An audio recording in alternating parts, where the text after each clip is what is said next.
All right. Hope everybody's been having a good day.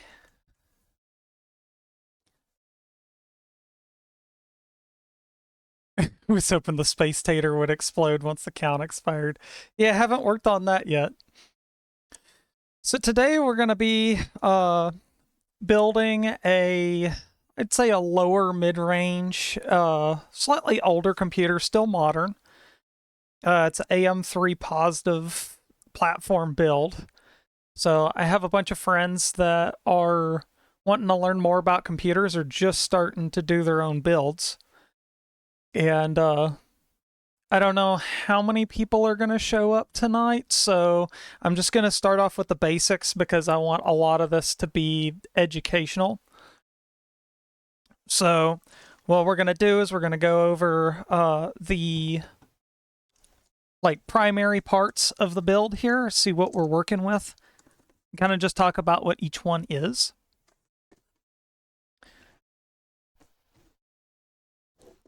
So here today, this was pretty much my standard for building computers in 2013. This is a MSI 970A G43 motherboard. It's an AM3 positive platform. So I've got the motherboard, the back shield, the I/O shield as it's called, and a SATA cable. And I've got the motherboard here. And you can look at, I like to use the human anatomy as a good example of what parts are for a computer. So the motherboard would be like the skeleton of the machine, basically the part that kind of holds everything together. So you have a CPU, which is right here. This is kind of like the brain of the computer. So that kind of just like, it's the processor. It sees just about everything that goes through the computer. And then you've got your RAM here, which I kind of look at it as RAM stands for random access memory. RAM is basically how many things can the computer keep up with at the same time. It's basically like short-term memory for your brain. So your processor uses this to keep up with everything at once. And feel free for anybody to ask questions. Yeah, exactly. It does the math. So everybody feel free to ask questions as we go along the way, because I do want this to be educational. And this stream will also be uploaded on my other channels after it's done. This particular build is actually what I'm hoping to build this and then send it off to one of my friends online who is stuck with a laptop and it doesn't even run source games. So this will be a perfect build for them. So we have our motherboard's the skeleton, CPU's the brain, RAM is basically short-term memory. This is your I/O shield, which goes on the back of the motherboard in the case, and the SATA cable connects hard drives to this. This is a hard drive. This stores pictures, music, videos, any of your data. This is basically your long-term memory of the system. So everything that it can remember forever goes on that.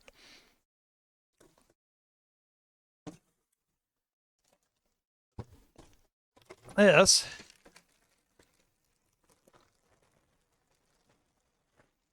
is your graphics card.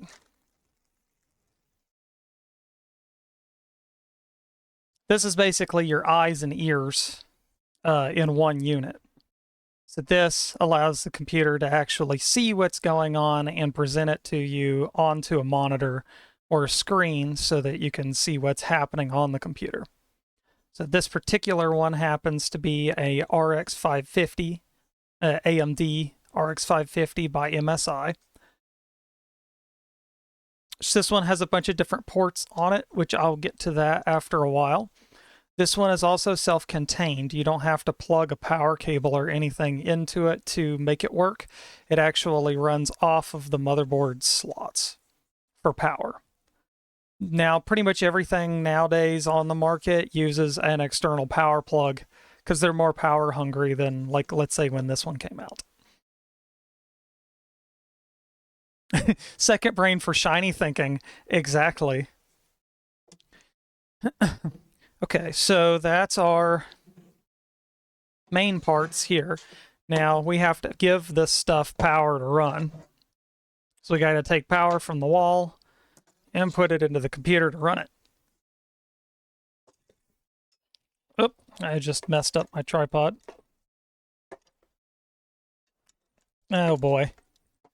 We're tangled. A lot.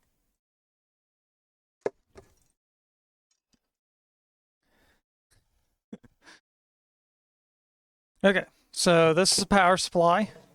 This takes power from the wall with a plug, which I have all the way over there. Now, here, it's a normal 3-prong power plug. Plugs into the back of this from the wall, and then delivers all the power to pretty much everything else through a bundle of wires.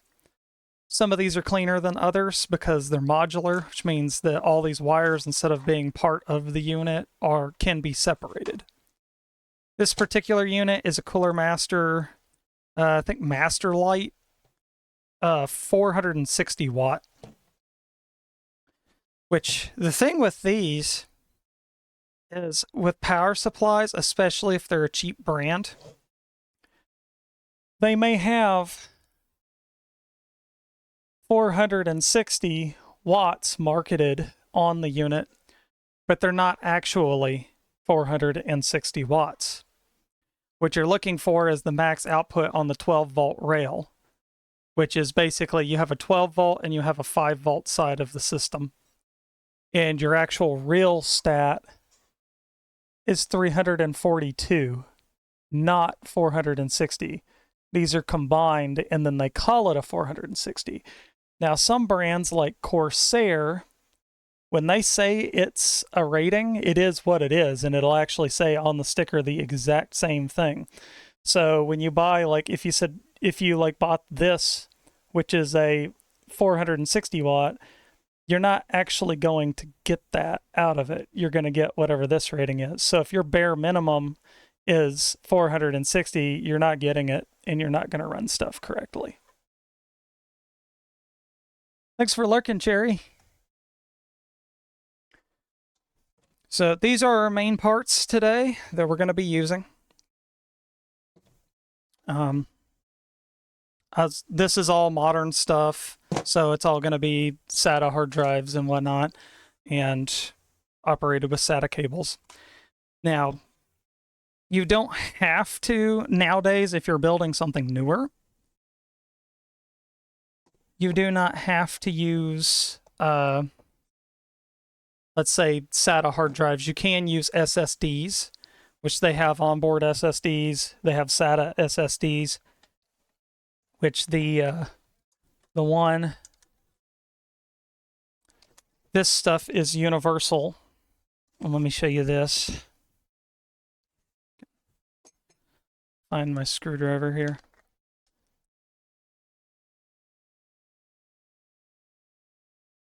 Common ratings will break into percentage of watting. The whole thing is pretty weird. It is confusing. Yeah, exactly.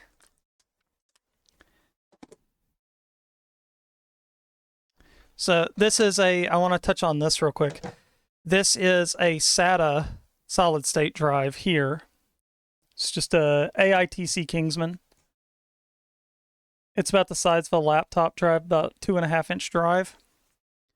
Same exact connections as a conventional SATA hard drive. So you can use these, whatever. This one doesn't have this motherboard does not have an onboard M.2 SSD slot. so I can't really use that as an example. But laptop drives that are this size work on desktops as well. You don't need anything too fancy. Let's see. Oh, yeah. Heatsinks. Heatsinks need to... here they are. I have a couple heatsinks on me. These are just run-of-the-mill older FX and AM2 platform heatsinks. Basically, you just need a chunk of metal that will draw heat away from the CPU. Now, with this. This is thermal compound. This is probably the cheapest stuff you can get. It's all right. It's messy as all hell, though. It's Protronics Series 7 thermal paste. Generally, I would recommend anything common on the market, like Arctic brand thermal compound or anything else, because this stuff is really messy. But if you're cheap, having this stuff around is very handy. It is hard to clean up, though. So basically, you're using the junk that's in this tube on the CPU to transmit the heat away from the CPU and into this hunk of metal, which then the fan draws off, keeping this chip cool.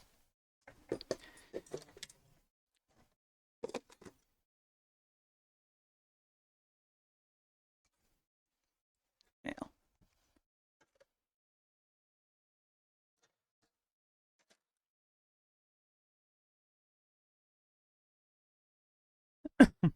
which one thing I want to show, if you're looking for different cases to put components in, one, you technically don't even need a case. I know that sounds crazy, but you don't need a case, absolutely.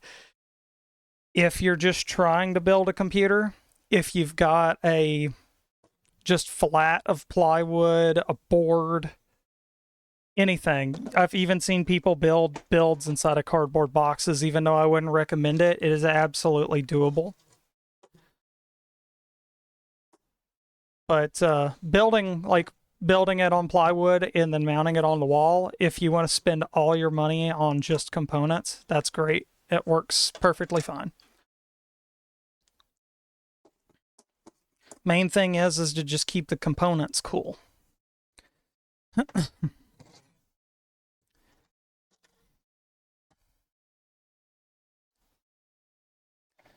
And cases don't have to be expensive.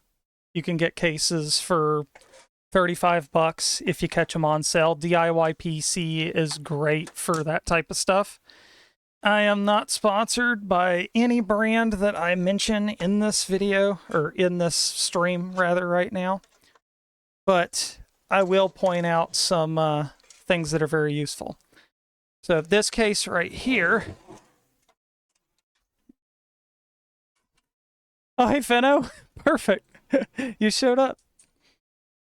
Yeah, tackle box computer. Let's fucking go, right? So this is a Cooler Master, or no, not a Cooler Master, my bad. It was a Rose Wheel Challenger. I don't have a side panel for it, but it is kind of a bare minimum type of situation. Very good airflow, full open front mesh front. It's got a spot for a fan in the top, spot for a fan in the back, and of course where your power supply goes, there's like a dust filter here. So when you get a case, you have multiple different sizes of motherboards. So the motherboard that we just took a look at, that 970A,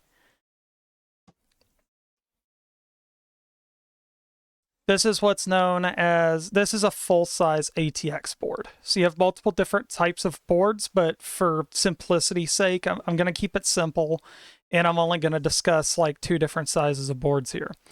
This is a full-size ATX. A micro ATX is like, it cuts off like right here. So it's a little bit smaller, and you can fit it in like older PC cases or smaller PC cases. There's also a thing called ITX, which is it's like a whole other standard that is what people use to build like video game console sized itty bitty rigs. They're not as expansive as a full size board, but when you need something to fit in a very tiny little space, it works perfect. This is what's known as a mid-tower. A mid-tower desktop case can take anything this big or smaller, and sometimes even weird, guess proprietary types of boards.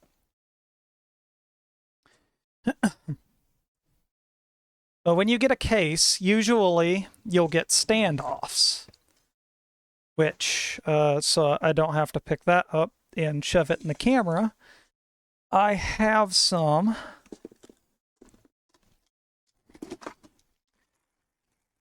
Yeah, right here. You'll get standoffs. Standoffs look like this. This basically screws into the case metal and gives you somewhere to screw the screws into to mount the motherboard. And you can put them in with pretty much anything. Sometimes the cases come with them already in, but basically their job and how you tell where to put them is you look at your motherboard, and everywhere there's a screw hole, like here, here, here, here, here, and here, is where you want to put a standoff. So you kind of look inside of your case, there'll be several different holes, and you line the motherboard up and you can tell where they are, and you can thread them in by hand. Honestly, you can just thread them in by hand and then take a screw, put the motherboard in, and then screw it in and tighten it that way. Or you can put them in and then like use an adjustable wrench, or I think I've even used a Swiss Army knife to tighten them down with. They make a tool for it, but you don't need the tool.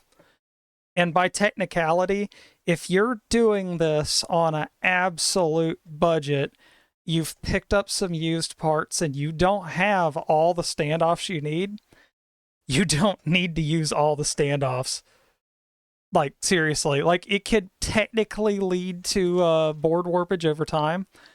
But I mean, there's been plenty of boards where I've had to like put a standoff here and a standoff here, and then like one here and then like one over here, and then run without two of them.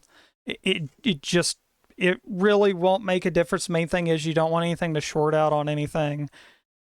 You know, it won't make it explode, is what I'm trying to say. It's not the end of the world if you can't use every single standoff, but it is good for it. So this case has, right now we have all the standoffs in for that full-size ATX board. When you get a case, you will have multiple different connections depending on the case. This one's got a weird one because it's got an external SATA connection, which honestly I haven't really seen on new cases since like 2017 or something. Ow. So an external SATA kind of looks like this.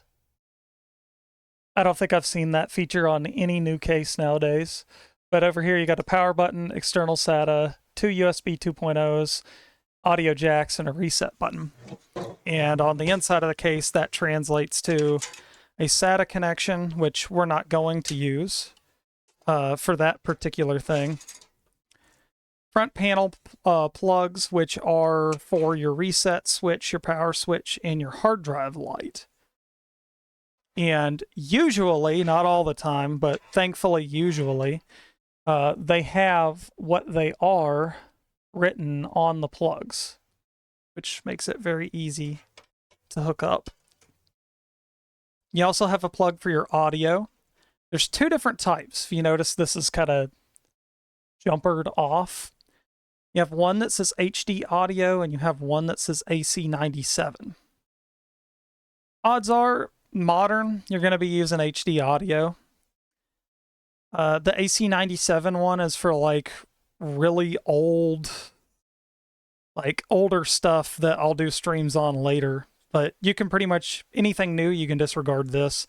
HD audio is the one that you're going to want to use on your motherboard for your audio. That way, the front of your case, you can plug your headphones in or whatever. And then over here, we have a USB header here. Pretty obvious, operates the USBs through the motherboard. There's also a 3.0. This case does not have a 3.0 plug, but I can show you on the motherboard where the 3.0 header is for that plug. And of course, in the back, we have a fan here. This case uses a couple different patterns, so you can put a 120 millimeter fan or a 140 millimeter fan in any of these spots. They use self-tapping screws. Sometimes when you get a fan, you put the screws in and it'll tap the fan for you.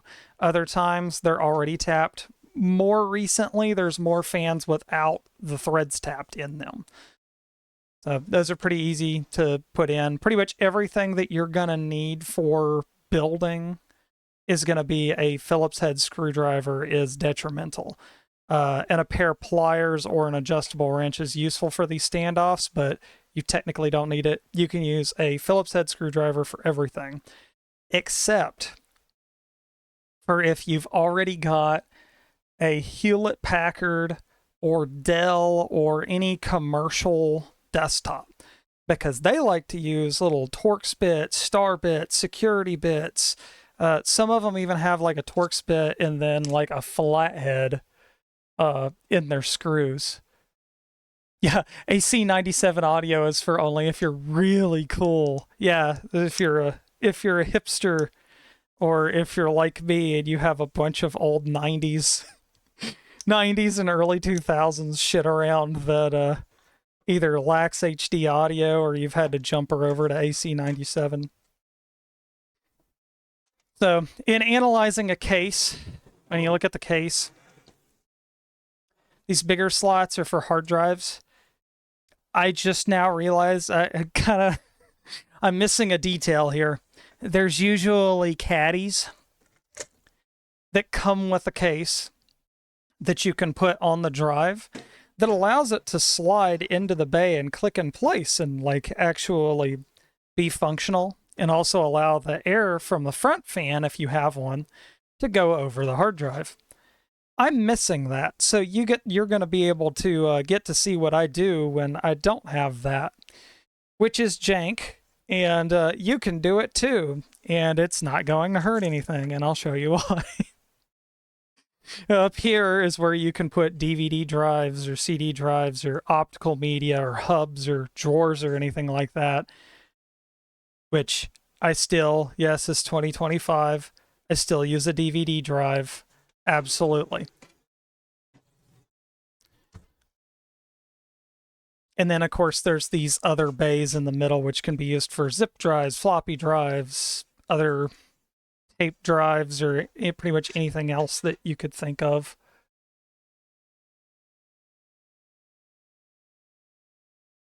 On a HP or Dell or something, you shouldn't open the PC anyway. Don't you know you'll void the warranty? Exactly.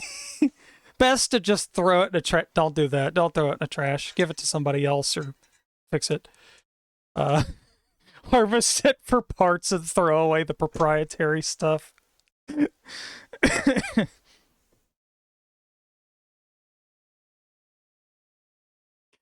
Okay, so this case is a little beat up and bent up, so I'll get to show you how to deal with that a little bit.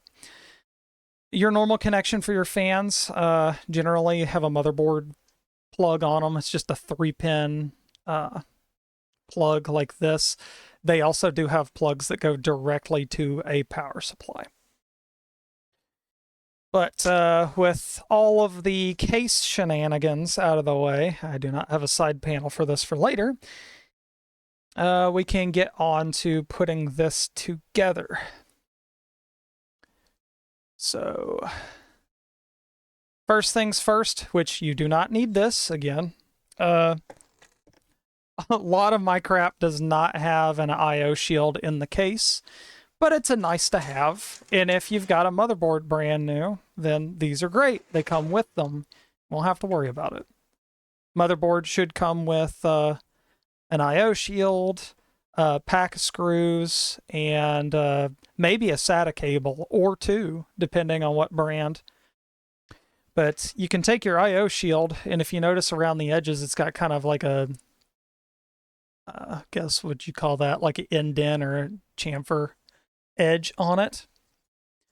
That's meant to go into the groove on the case to give the motherboard somewhere to fit flush to, which you just kind of push in there and try and evenly distribute the weight around. And if the case is bent up like this one, it may not even fit.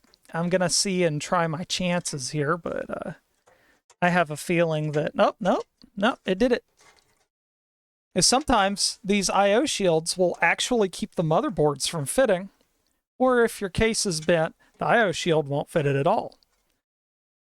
So if those pop in just like that, and then that's what you're left with. It's a nice, pretty little panel there. Yeah, groove. They have grooves, right.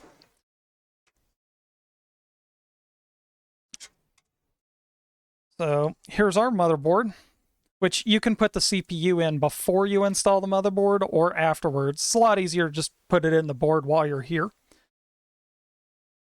Which, this being an AM3 positive socket, older AMDs, including the Ryzens, are pin grid array. They actually have pins on the CPU. I think the newest generations, they went to the those planes of pins built onto the board, and then they're flat CPUs with just contacts on them. So this has changed a little bit, but it both operates about the same. There's always a tension mechanism, and then you put whatever, you open it up, put whatever in, and then close it. There's always an alignment to these. Like, there's a little triangle on the corner. It's going to be really hard to get. There it is. There's a triangle on that corner that shows where the gold triangle on this corner lines up to.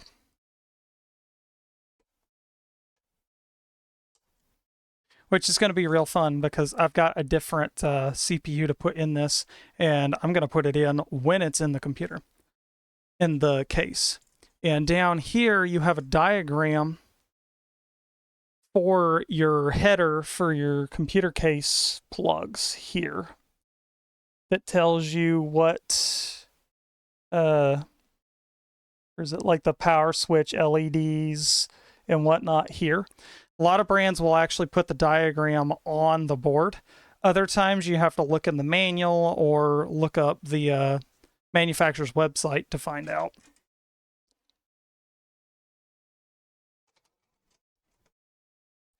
So with this, we're just going to set it down.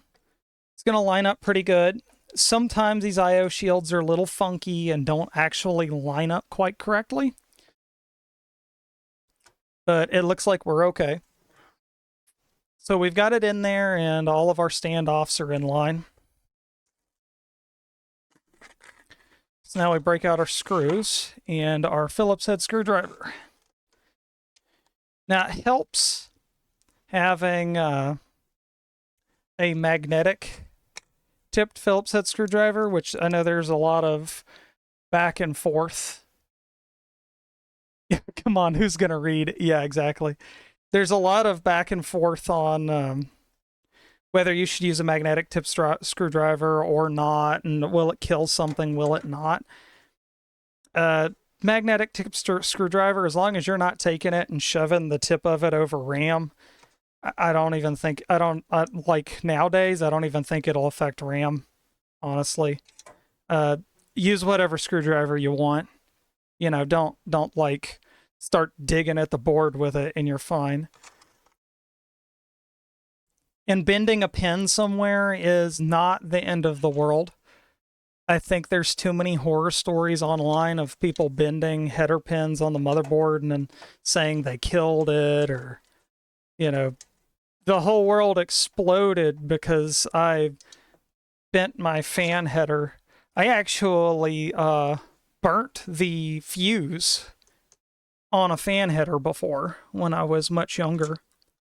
I hooked the fan connection up wrong, and it popped the fuse on one of these boards. It was a 970AG43, just like this one. And you know what happened? Absolutely fucking nothing. That port wouldn't work. If I wanted to, I could replace the fuse on it just by soldering another one on, or just by soldering across it and bypassing it. Never did.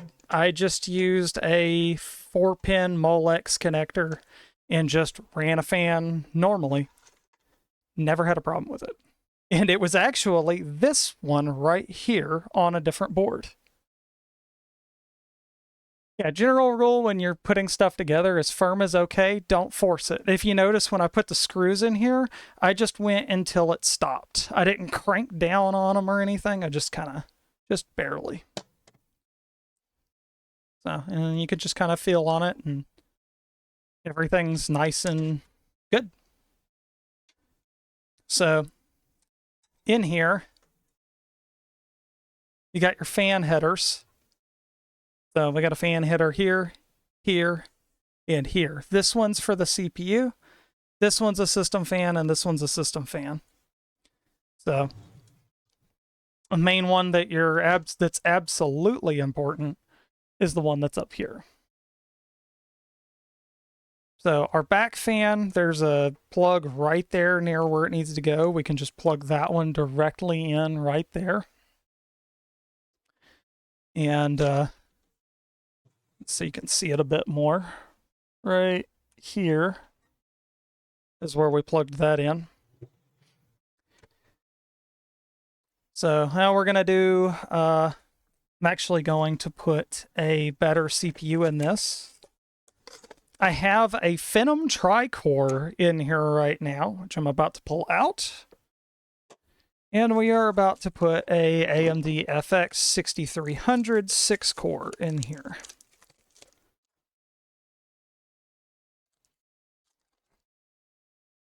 Make double sure that all the pins on this are straight.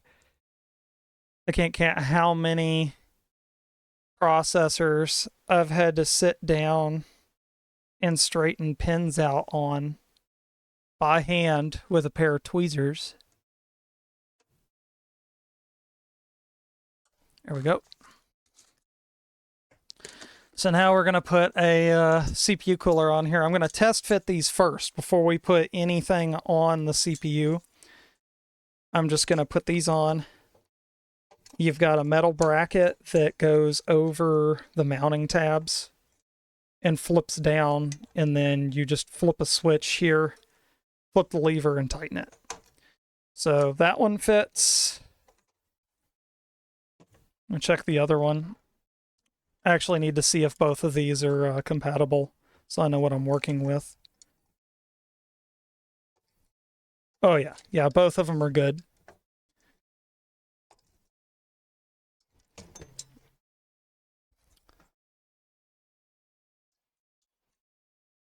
All right, so I'm going to go with, one of them's thicker, one of them's thinner. I'm actually going to go with the thinner one because the fan that's on it feels less like crap.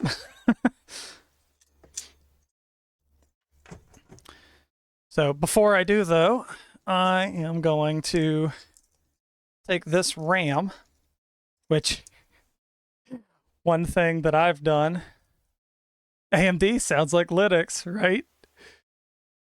So this is supposed to be a 4-stick set. However, the 4th stick died, so there's 3 of these. And it doesn't really matter, completely honestly. You can look up a motherboard specs, and as long as you're using RAM in it that's the right speed that both the processor and the motherboard will utilize, you can pretty much use whatever you want. Now, the best case scenario is that you're using, like this, you're using all the same speed, all the same brand, consistent RAM across the board. That's a good way to do it. However, you do not absolutely need to do that. Every single one of these sticks could be a different brand. So like, let's say one's a Corsair, one's Mushkin, one's Kilser. You could do that.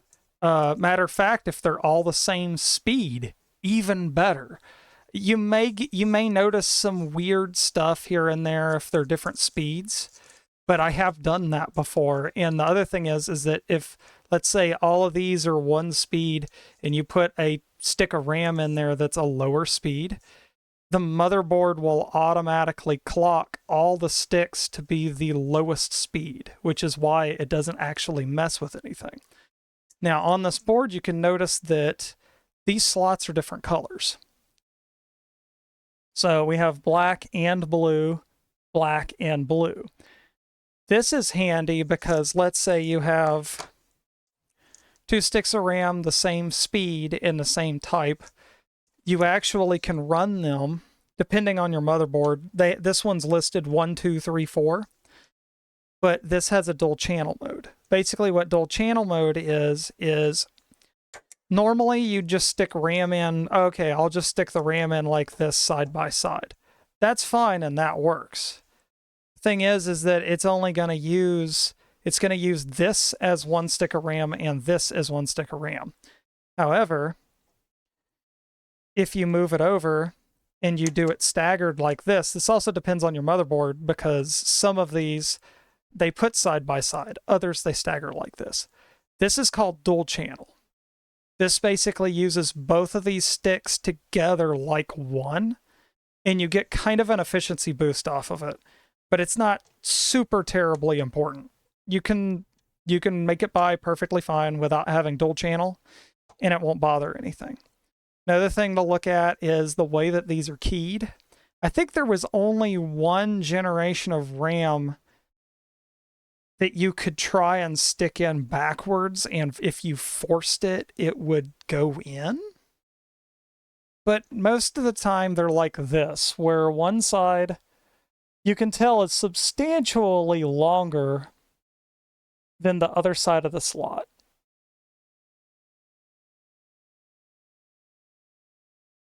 So these are keyed to where basically you just put them in, and you can just put them in the slot and drop them. And then you can push it evenly or push one side and the other, and the little arms will click in when they go. So like right here, we have 2. I'm actually going to stick this third one in just to have the capacity. Oh no, it may slow it down, but I'll have more capacity. It's fine. So on the CPU, we're going to put a little bit of thermal compound. This has got to be one of the most controversial things on the whole internet, is how to do your thermal paste. There is no wrong way to do your thermal compound unless you're just spraying it all over the board or like shoving it into the CPU socket. So basically, if you're putting thermal compound on and it's on top of the CPU and you put a CPU cooler on it, good. You're fine. It'll work perfectly fine. So with this, I'm just going to do the grain of rice approach, which is where you put a large grain of rice size bit on the middle of the processor. Some people like to do X, some people like to draw a picture, do whatever, smiley face, doesn't matter. You get some on there, great, works perfect, especially with Ryzen's. Ryzen processors don't give a shit. There was one person, I don't remember who it was, that did a video where they showed, they put a all-in-one water cooler on a bare Ryzen and ran it, and it still kept it under controlled temperatures. It ran a little warm, but it didn't even phase it, which Ryzens are built in such a way, they go a long way. They're tough as shit. They go a long way before they start to thermal throttle.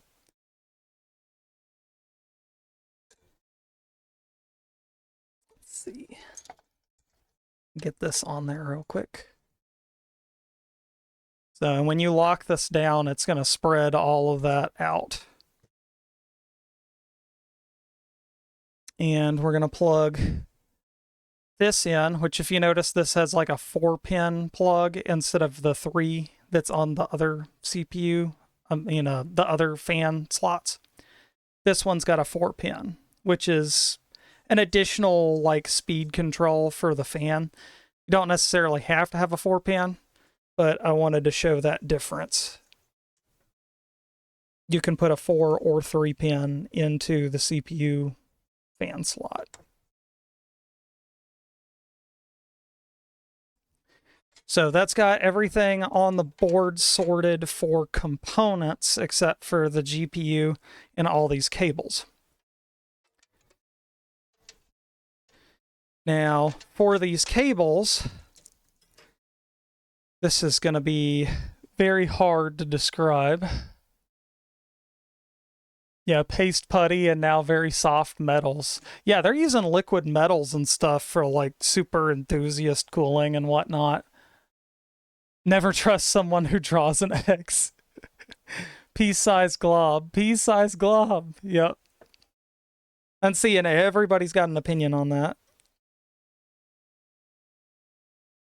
But yeah, showing hooking up the case is going to be kind of hard. So what I'm going to do is, I think I have the manual for this board. And in that manual, it's got a bigger diagram that I can show.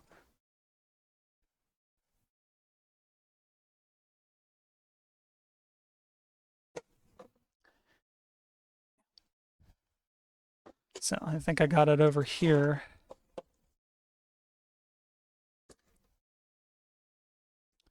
Believe it or not, I actually still have manual to this thing.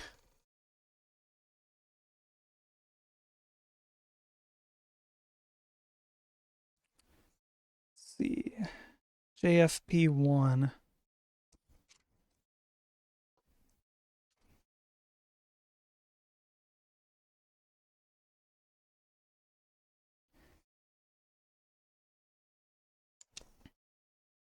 Yeah, so here it gives you a more clear diagram of where things go, and then you just correspond with that with the cables. If you're using an old case, like something you're makeshifting, then you can go by that. It doesn't matter. You can jumper and switch around these cables all day, and as long as they go where you want them to, they'll work. Now, if you hook any of those up wrong, I have never had an issue with if you hook up front panel plugs wrong on a front panel plug header. It won't do anything. I've literally tried to hook those up wrong to try and blow something, and it will never do it.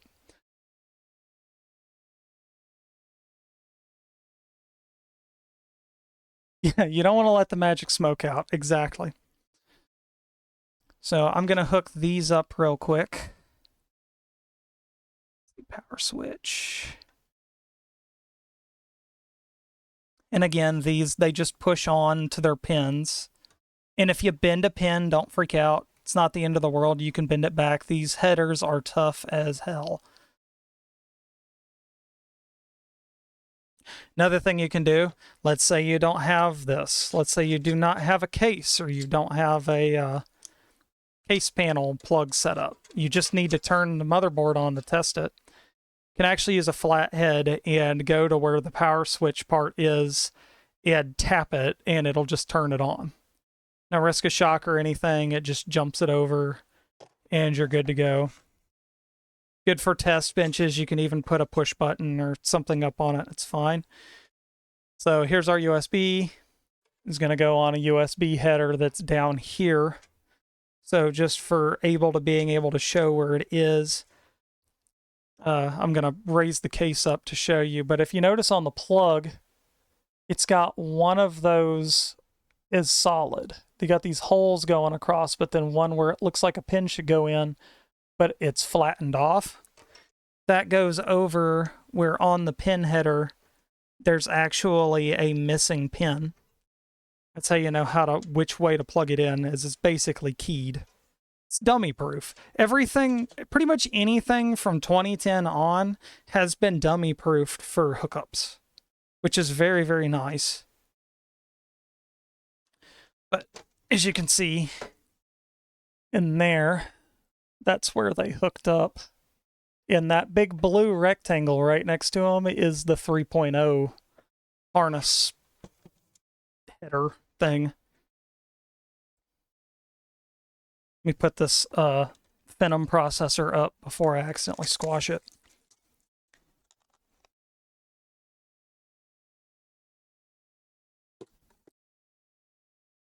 Ow. Oh no, not my tri-core.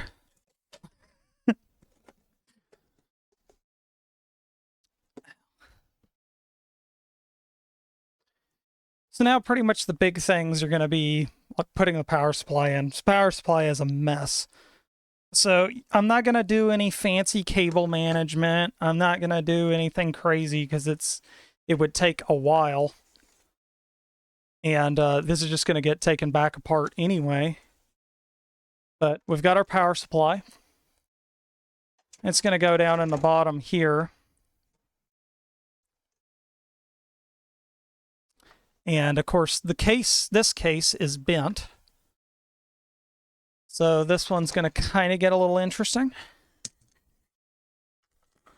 Also, this is another one of those, you do not absolutely need 4 screws into the back of the power supply. Yes, it is a nice thing. Yes, you should put 4 screws in your power supply because what are you doing? But at the same time, all it needs to do is not shove into the case whenever you try and do anything with it. So, for example, I'm just going to get these holes lined up and then screw a screw in.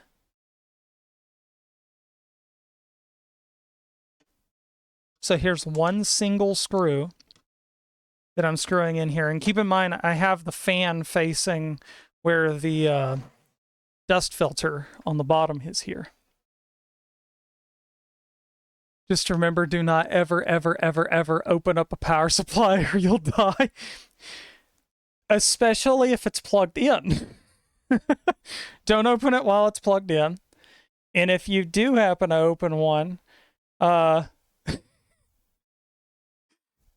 am not liable for this. I do not advise this. But if you do open one, don't short any of the capacitors. And I would leave it overnight before you did anything. Or even better, unplug the computer that it's in with it still hooked up and hold down the power button for about 20 seconds to make sure to discharge anything that's left in this whole unit before you go to try anything like that. If anybody would like to know any more details about how power supplies work or how to clean said power supplies, you can directly message me.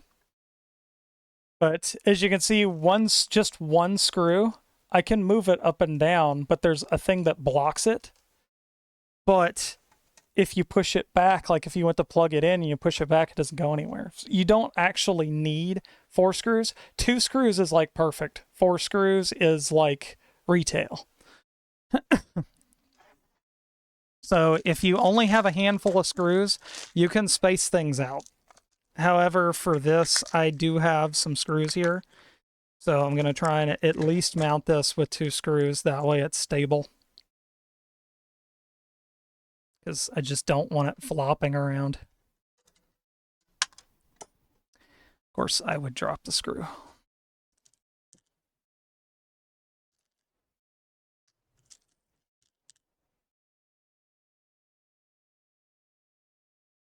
Come on.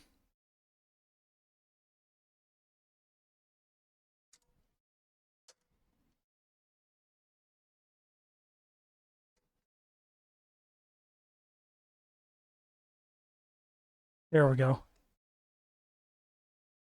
Oh, and make sure that you're screwing into the threaded areas. I have run into an incident where the actual screw hole that's threaded is so close to the exact same size hole that like went through to where the ground on the power plug was. And there was one time when I was much younger that I screwed a screw in and then went, that seems kind of off, and took the screw out, and it had apparently went through the wrong hole and was literally touching right there. If I'd have flipped it on, it would have blew it because it shorted across. Probably would have caught on fire.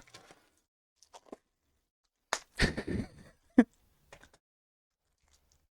this with my lug nuts, only ever lost a wheel once. I swear, there... in the area that I am, there's so many people that drive Ford trucks around with one lug nut missing from every single wheel, and it's such a common practice. I can't stand it. It's like there's a reason why that fifth lug nut was engineered there.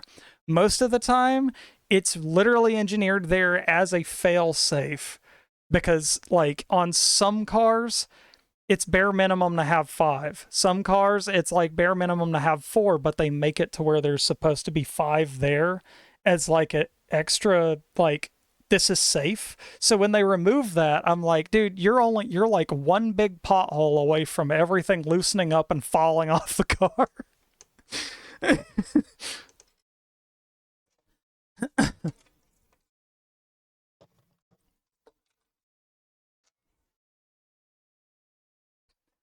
On purpose, not just because they lost a set. Yeah. Yeah, it seems to be pretty on purpose. I don't know if people are running around stealing them or if it's just like, I don't know. I remember when I worked at a tire shop, people would come in, they'd buy a car and it had wheel locks on it.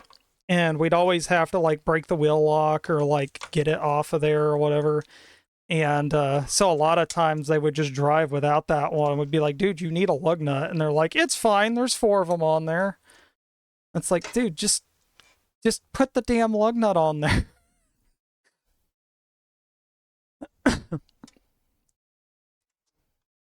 Okay, so your main power for your motherboard, you've got a 4, at least if this one. Actually, let me look here. Yeah, here we go. Okay, so with this motherboard, you've got a 24-pin connector, a big one like this, and then on cheap boards, you only have to use one 4-pin. However, this was a gaming board, so it actually has 2 of them, because the header on the motherboard actually has 2 slots for these. This is to give it extra power that it needs for if it goes overclock or for like using, like squeezing extra juice out of your GPU, basically. Any overclocking, you're going to want those 2, pretty much. And this one, the 20 pins on one side, because this can come apart. The 20 pin is everything for your motherboard normally, and these 4 pins are basically to supply power to the PCI Express slots that your graphics card uses. So when you hook up a motherboard, this big one goes over on this side, over towards the RAM, over here, and it's also keyed. It's got a, these are shaped specifically to only fit in one way, and it has a little pinch tab here that clicks in place. Usually that, pretty much every board I've come across, the little pinch bit faces that way towards what would be the front of the case if the motherboard is oriented this way. So it's away from the RAM. We can just take that and put it into the slot and push down. And if your clip works correctly, you will feel a small click stop. If it doesn't work correctly, push it until it just stops and then let go of it. Just check it for a gap. If it feels snug, it's fine. Don't cram down, because you can crack a motherboard if you just straight up brute force it. So I will say the the motherboards nowadays are a lot stronger than they were a long time ago. Because a long time ago, you could slip and just crack the whole damn board in half.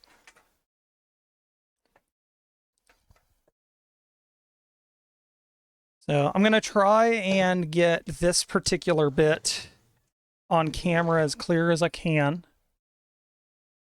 We have the two 4-pin connectors go here, if you can see that. It's like right off in the corner, right there. And there's two little tabs. These guys have little pinch connectors on them. And if you turn them around, sometimes they have like little alignment ears that kind of clip them together. But there's a little notch on that connector that faces this way that those clip onto. So you would put them in this orientation. S is going to be very hard to get on camera, but I think I can do it. There we go.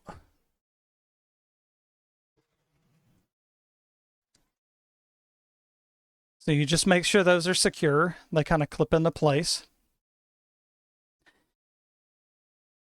Cable management, you can get as crazy as you want. This, I'm just going to tuck it out of the way. Not too crazy of a deal. Just kind of use common sense on where you want to put them. Smush them out of the way, whatever you got to do, it's fine. It's not going to hurt anything. Obviously, you don't want, you know, the cables tangled up in your fans or anything that's moving. They're just out of the way, that's fine. If you're using a powered graphics card, it's going to use a PCIe plug like this. Or maybe two of them, if it's a big model. So if I had a powered GPU, this would plug into it when it plugged into the motherboard. But I have a self-contained one, this one. So I don't have to worry about that because it doesn't have a plug. And with graphics cards, you use the PCI Express for modern ones. Older ones, you'd use a PCI or a AGP or whatever. I'll do a stream on older tech later. But for modern stuff like nowadays, you use those PCI Express ports. Generally want to use the top one because it's going to be the fastest one. The ones that are lower down are generally slower.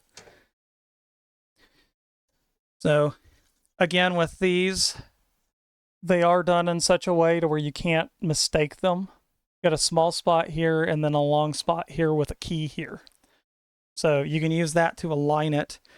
These slots have little tabs that when you go to take it out, you push this tab here.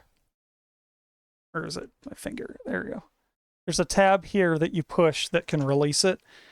That pops shut right here to keep the card held down.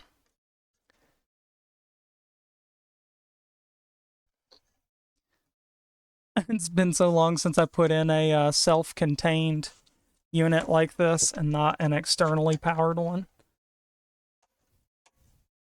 You're just going to put it in a slot and push down until it seats. You'll feel a little click. And since the case is bent, the back of this is actually not going to line up correctly. So complicated, I'll just stick to my GameCube. It did have ATI technology in it. So the back of the case is bent. So I'm gonna, this is jank, but I'm gonna have to push the back of the case in a little bit to get that screw hole to line up, which will be fine.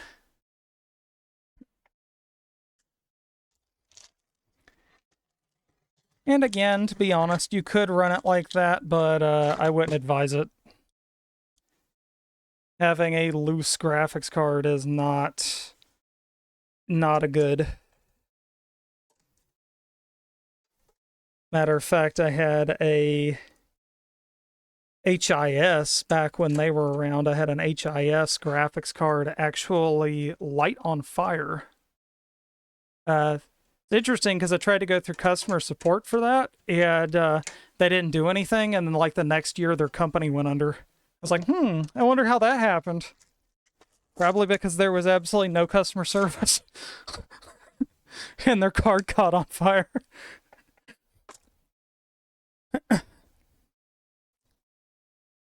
Okay, so that's got us on regular components. Now we have a hard drive we can put in, which we'll use a SATA cable for, and we'll be plugging it in with SATA power, which looks like this. Some older hard drives and some hybrid drives use a Molex like this. And there's a lot of accessories that use a Molex like this, but for these hard drives, you use a SATA. So on these drives, you connect power to the long one and data transfer of the SATA cable to here. These on the end of the plug are keyed, so you can't, well, I guess you could try and mess that up, but like there is a clear distinct L on them. Like they're supposed to fit only one way. So if you got to put these on and they're not going in correctly, don't shove down on them. Because these are fragile, and if you shove down on them, they could snap if you got to move them in one direction. And it's not a fun time. I've had to glue one back together like that when I was younger because it got brittle. And just to get the data off of it, it was not fun. So with this, I have a couple options with mounting this. So you want to mount it before you hook it up, but I've hooked them up and mounted them so many times that was my habit. I'm actually going to put it where a floppy drive would be as an example. I'm going to actually stick this one in here.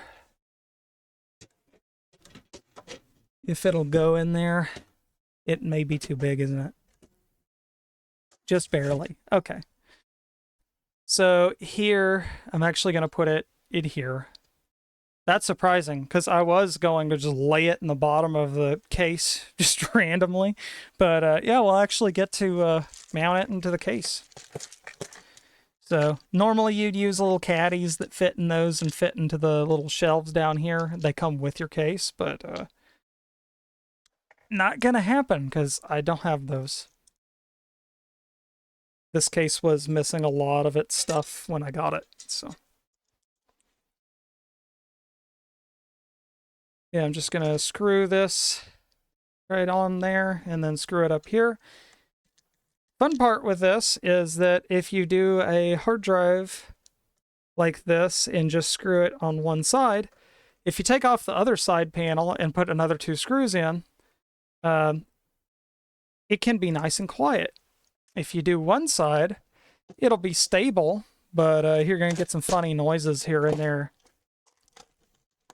It'll be in the middle of the night, and you're just going to be sitting there, and then in the middle of nowhere, you're going to start hearing yang, yang, yang, yang, yang, yang, yang, yang, yang, and it's that hard drive vibrating in the casing.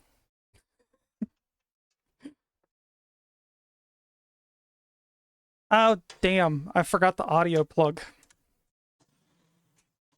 This is the part that gets interesting, because you always want to reach back off in here and plug the audio plug in after everything is here. Same situation with it. It's keyed. It's got that missing pin. That's how you used to line it up. It's at the very, very back, and I just barely have enough room. If I was using a GTX card of some sort, there's no way I'd be able to reach that. And you'll probably want to zip tie the AC97 plug, because it's going to try and dangle off into the fan if you're in that situation. So we're going to plug our SATAs into the hard drives like I showed earlier, and we're also going to connect them into the SATA ports on the motherboard, which are now obscured by a shit ton of wires, as you can see here. But those were those little white ports that were on the motherboard that are shaped like big L's.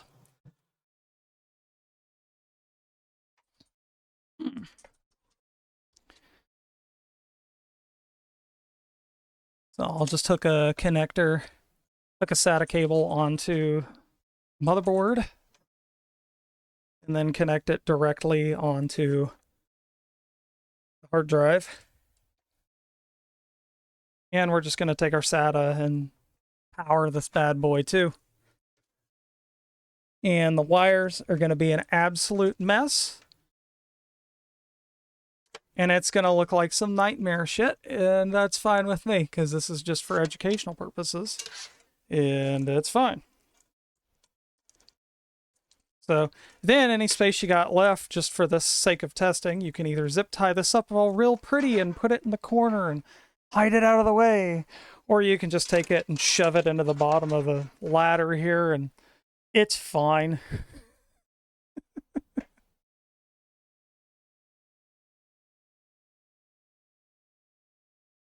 It's work cheaper. Keep people with small hands around.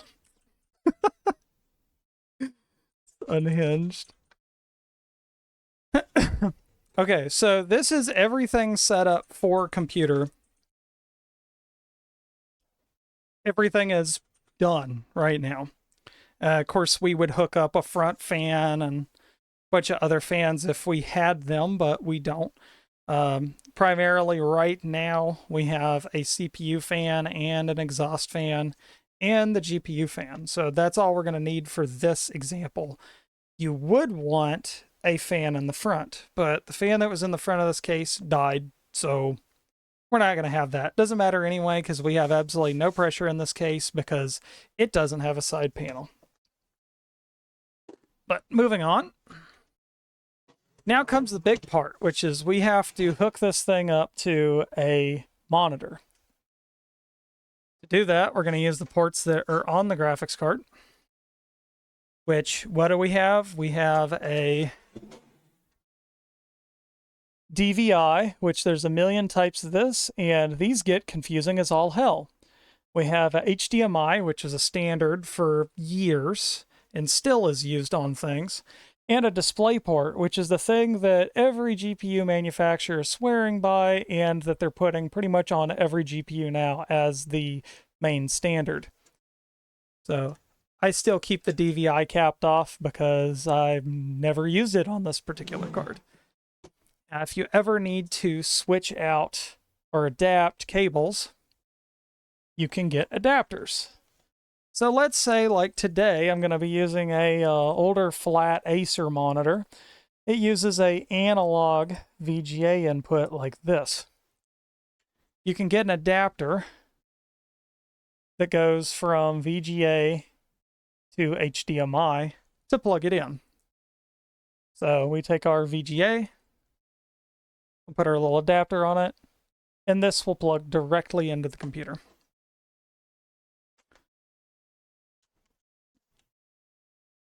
And we're just going to plug it directly into the HDMI, like so. And then I'm going to try and manage these cables. Power plug is going to plug directly into here, into the power supply, and make the light blink, of course, because why not? So up here, oh yeah, I guess I should probably show plugging in a keyboard and mouse. So I have a wireless keyboard and mouse that I'm going to use for this. And I'm going to be installing Windows 10 on this first and show how that works. So I got to get my chips to plug in here.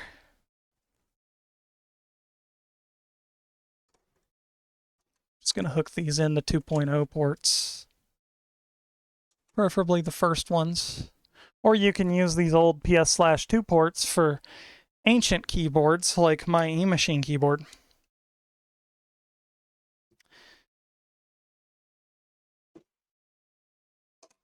So we have this set up,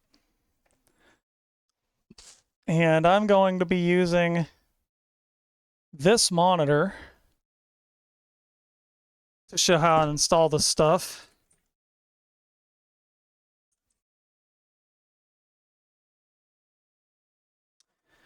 And we're going to want a thumb drive, and I'm going to take you over to my computer and show how to put Windows 10 on this thumb drive. Now, I use a specific ReviOS. It's basically Windows 10 that's been tailored. They gutted out a lot of the creepy stuff out of 10 and made it a little safer and whatnot. And eventually, at one point, Microsoft got a hold of them, told them to use a playbook-styled thing where you'd have to go get their OS directly and then use the playbook to install specific things or whatever. And I grabbed up an older version, the version that I had been using to begin with, and stick with that. So let's flip over to the computer real quick. And I'll show you what you need to make this work.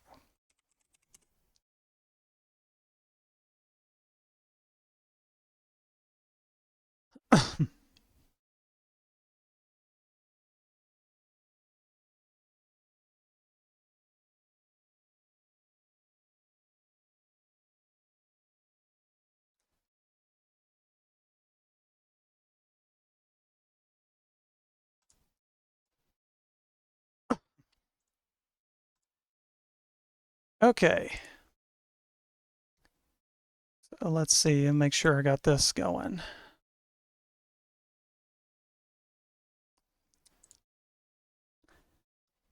Okay, so first thing you're going to want to do is you're going to want to go to rufus.ie, which is where I get this program. This program basically turns USB thumb drives into basically like DVDs. So you can use a thumb drive like it's a DVD to boot from to install Linux or Windows or OS2 or whatever you want. So you can go down here. I recommend the portable version because it doesn't add any extra files to your system and it's just overall easier to use. So you can actually download that from here on this site. And then once you do, you have this file. And I am going to hook my thumb drive in. And then I'm going to open this program up.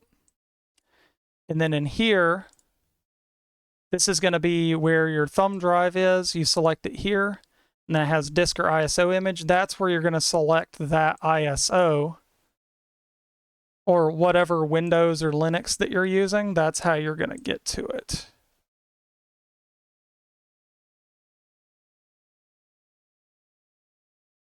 So for me, I'm going to pick the, I think it was like November 23rd or no, like I think it's November of 2023 or whatever, older ReviOS.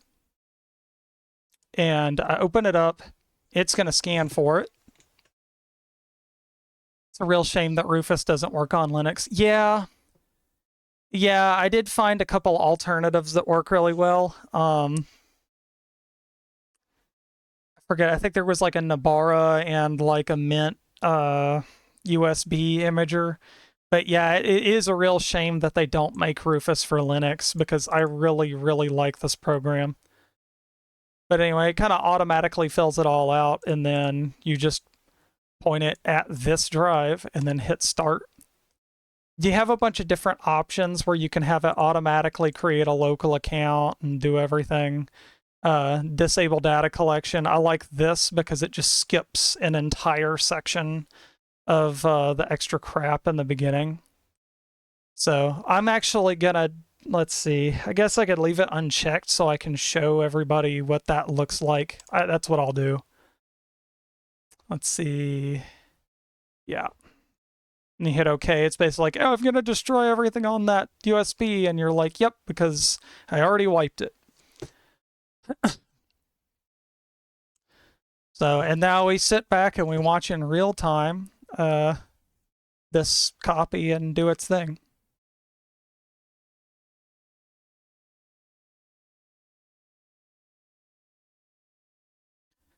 So now, now would be a good time for discussion or any questions or anything.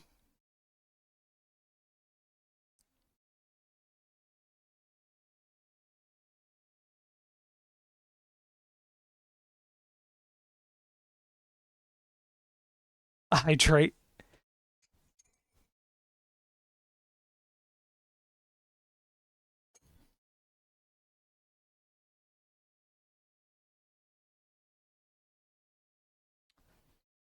It's always interesting whenever I do these with how big that disc, girl. It is smaller. It's like a 160 gig. It's actually only got 75% health. And I'm pretty sure there's something wrong with it. So this will add a extra dynamic. If it wants to be a gremlin and act up, it may do it. And it'll be pretty funny on stream. Because then I'll have to go dig out another hard drive and format it and check it. But yeah, I'm pretty sure there's something wrong with the hard drive that's in this case I just put in there. Now, the thumb drive that I'm using right now is 32 gigs. But Windows always takes forever to write to a USB thumb drive compared to Linux.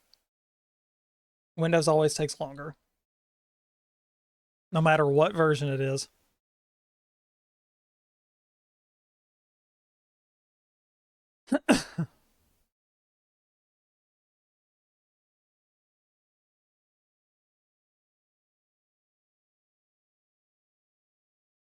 So I'm going to take this as a sign to go run to the bathroom real quick while we wait on this to finish up. So I will be right back.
Okay, I am back, and we're not even halfway done copying files.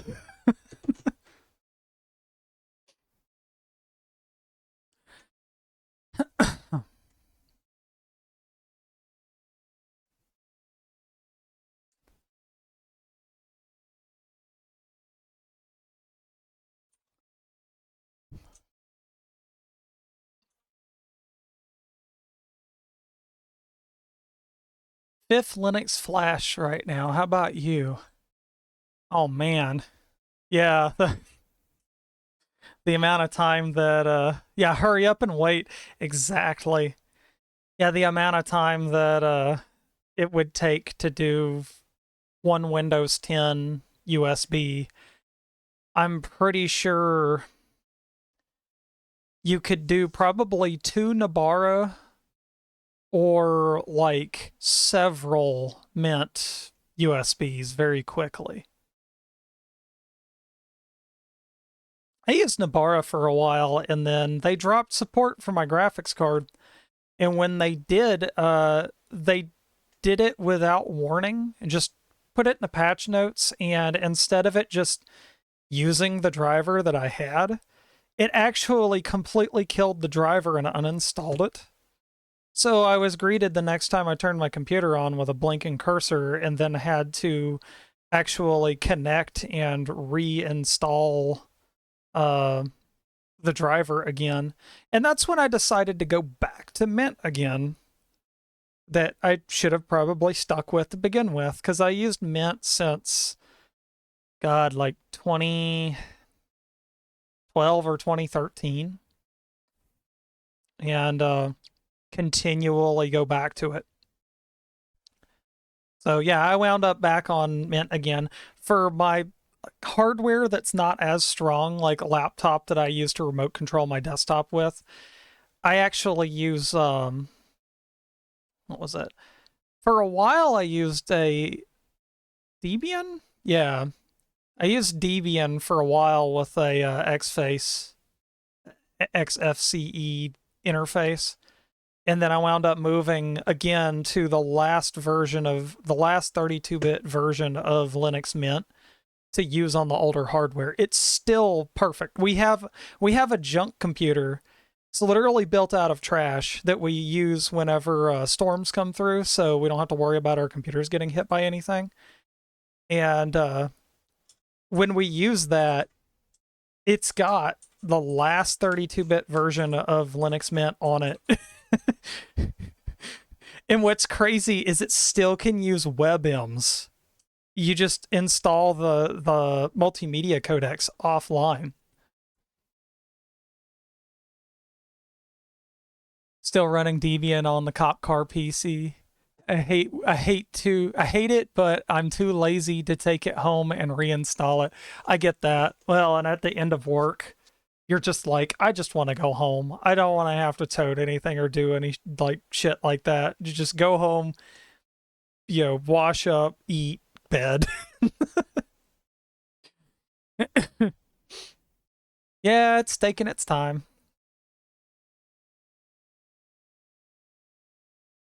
Yeah, I was surprised that cop car PC only had it was only a dual core.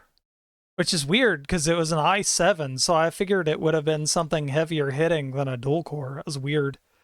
I guess it's got 4 threads, but I kind of expected it to have at least a quad core, like a standardized quad core on it.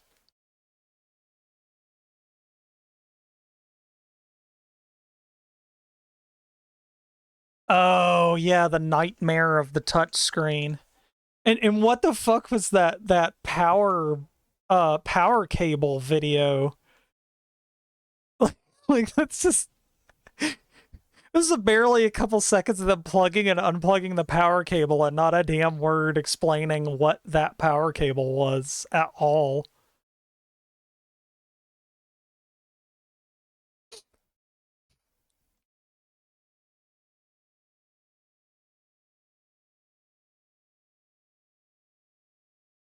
I imagine whatever software the police were using wasn't particularly taxing. Yeah, probably, but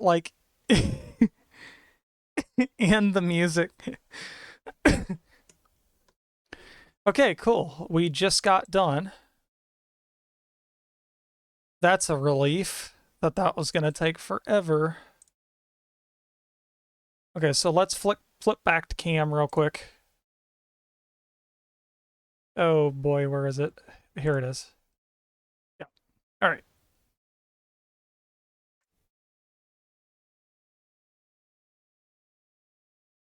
And the music, I actually didn't add that. That's actually in the video. Alrighty. So we've got our thumb drive, and interestingly enough, on this motherboard, we don't want to connect this to a 3.0 port, which sounds counterintuitive, but the chips that are on this motherboard, the USB 3.0 is an extreme brand 3.0, so you have to install a driver for it, which was interesting. So this is just going to go into a 2.0, and we're going to get started. Hopefully this keyboard works fine with me and isn't totally dead like it's exhibiting signs of right now, but we'll see what happens. So I'm going to start this without the thumb drive in it so we can see it post.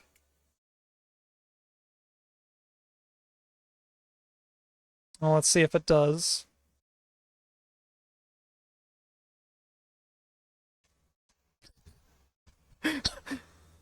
Oh, is it really not going to?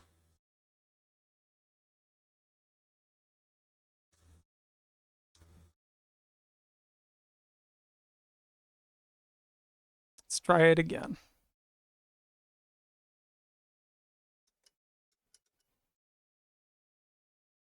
I am getting a no-go from it on stream, live.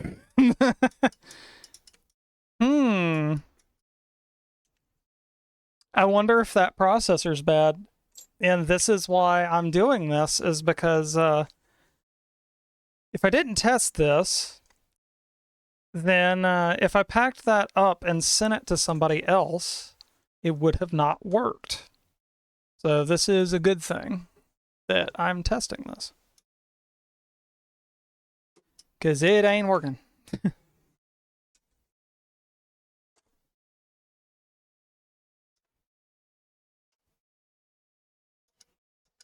Yeah, it's not even turning on now. All right. So we're going to unplug it and we're going to do troubleshooting. So this will be extra educational. So, oh, this is fun. I got to do camera adjustment live on stream. Good thing Midnight's got the stream pulled up.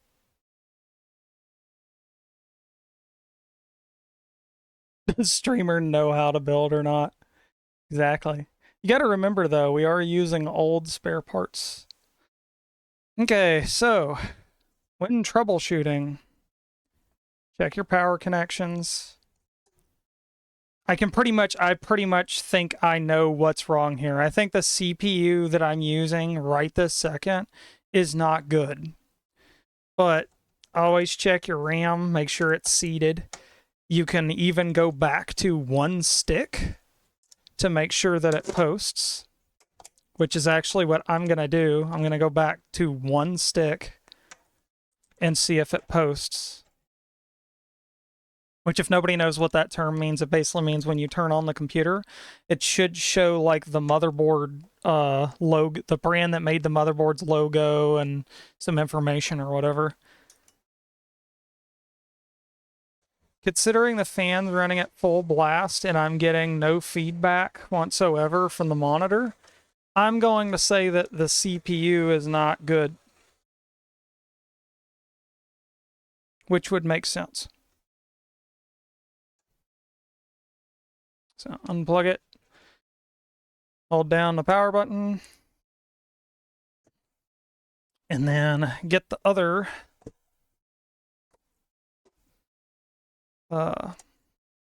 CPU out here. And we're going to see what we can work with here. So this 6-core may be done. Wouldn't surprise me, because I did have one of these floating around that was bad. So I wouldn't be surprised if that's the one. So we're going to have to go back to the 3-core.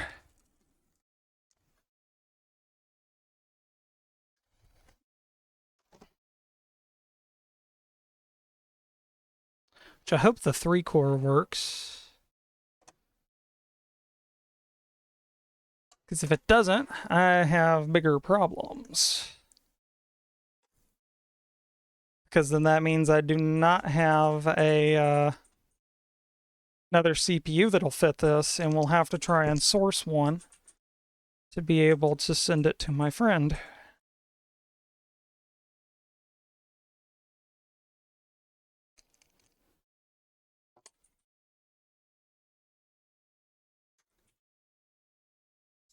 And we did have a motherboard this model that was bad, but it's labeled.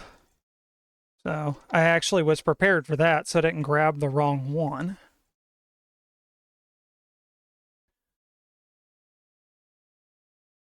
I would say the cooler's required. Definitely don't want to test it without a cooler on an Intel chip, but you wouldn't want to on this either. Just in general, even if you just set a heatsink down on it, it's good to test with. You don't necessarily have to lock it in, but at least have a heatsink on a CPU when you test it. Like, period.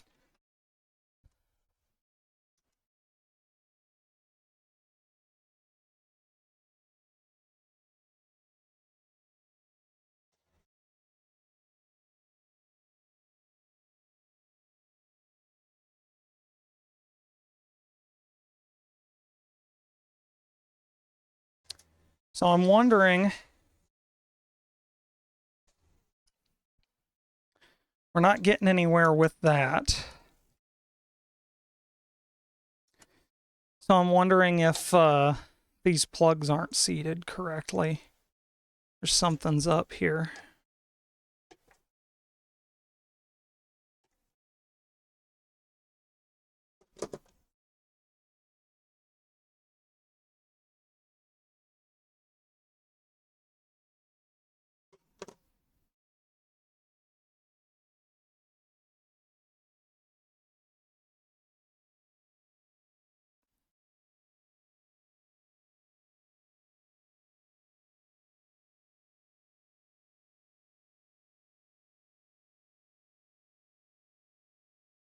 So it just got intermittent power, and power to the GPU just came through.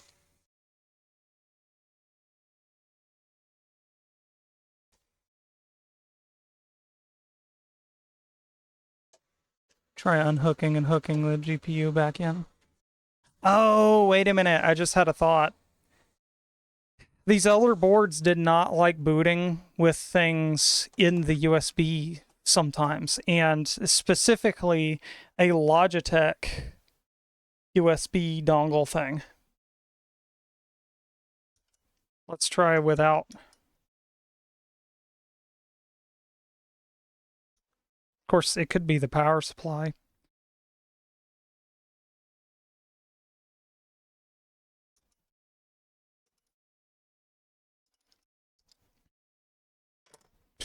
Now it's not even doing it. I'm going to switch RAM. See what happens. I've got some mushkin around I can use.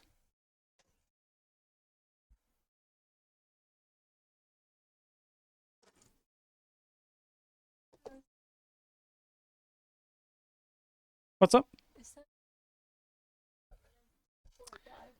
I'm not sure. Not sure if that is the power supply that we almost got rid of because it died. I do not know. It's not making any noises like that other one did. I think I threw that one out. So I'm going to put some Mushkin silver line in here and see what happens.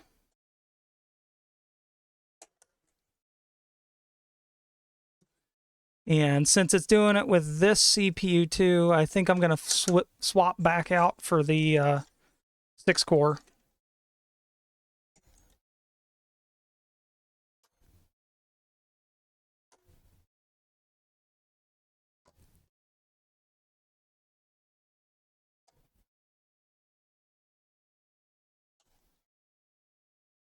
Ugh, this cheap thermal compound is nasty stuff. Gets everywhere. It's like sand and I hate it.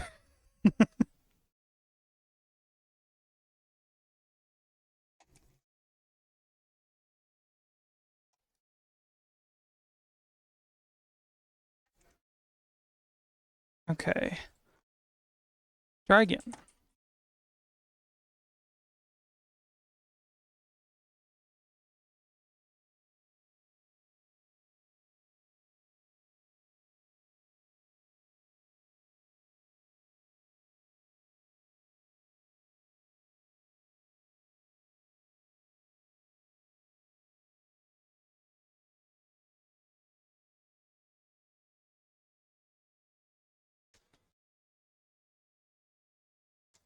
The monitor? No. Not the monitor.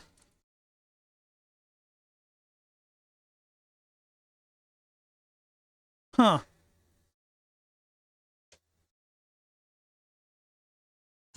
Ow. I just stuck my hand in the fan. Okay, so I'm getting nowhere on that. I wonder if the power supply is bad. But that would make no sense.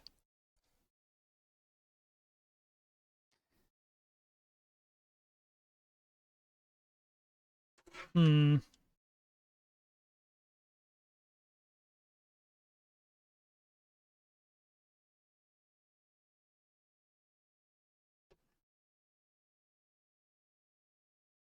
Because this power supply I was using in this case with another motherboard as an Ubuntu server that I had offline sites on. And it worked perfectly fine. I don't know why it's not working now. It's being a ghost. Wonder if it's the CPU cooler itself. What would happen if I unhooked the CPU header? See if it gives me anything.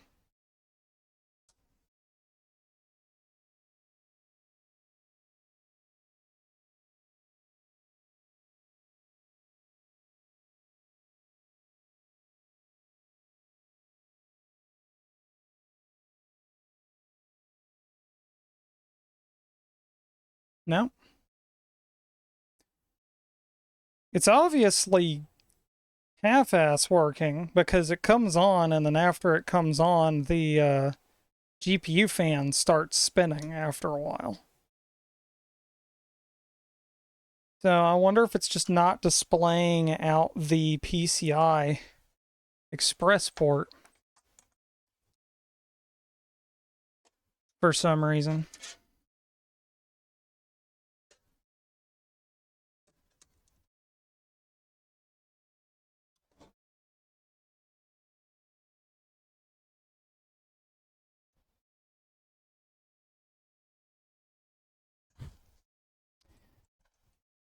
So I think something's up. It's either glitched out or something's broken.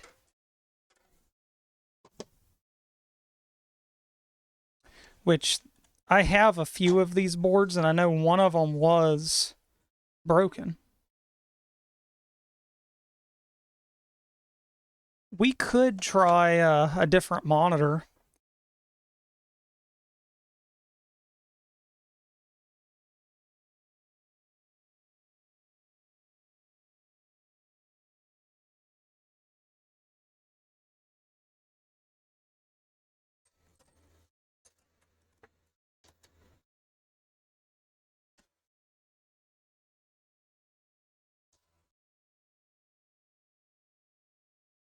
Yeah, because I know this monitor is kind of iffy and it won't actually turn on.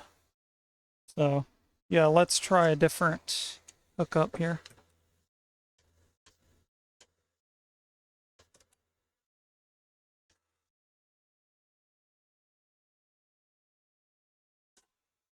Nothing.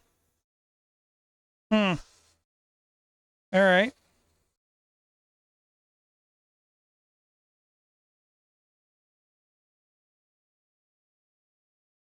The TV sees an input there.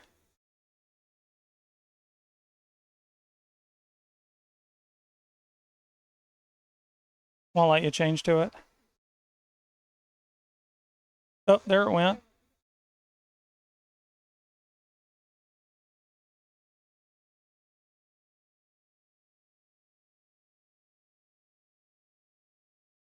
Nope, it sees nothing. Okay. Just curious. In one of these boxes is R7 250. Yeah. Let's try to get one of those out and see if it's maybe the graphics card. I don't think it's the graphics card, but we can try and see.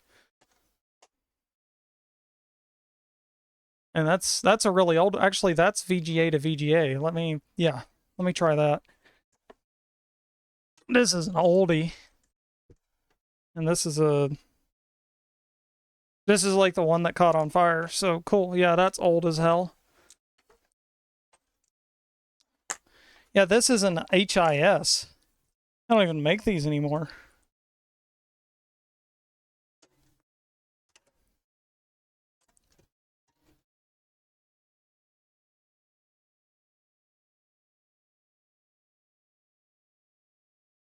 Okay, so we're going straight analog with this.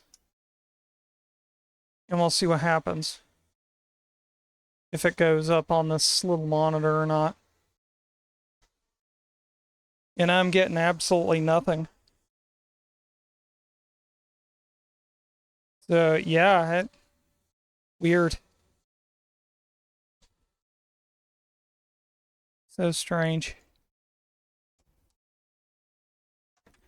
Yeah, I wonder if this particular motherboard is whack.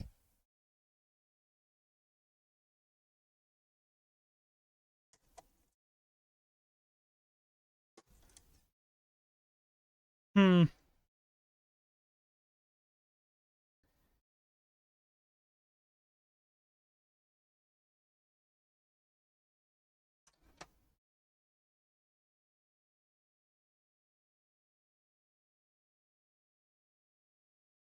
Try removing the BIOS battery and see what happens.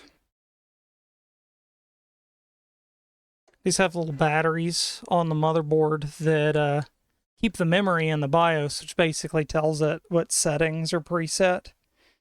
So if I remove that for a little bit, hold down the power button, it should clear it to default, which should auto-detect for a GPU when I put one in, if for some reason it's trying to read from something else other than a GPU. Also could be the port. I'll try the secondary PCI Express port after this to see if we get anywhere.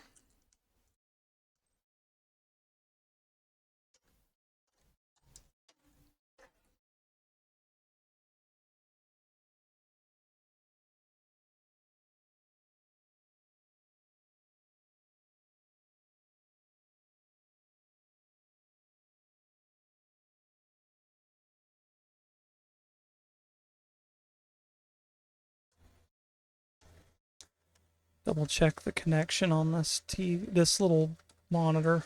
Nothing. Okay, let me try the other slot real quick.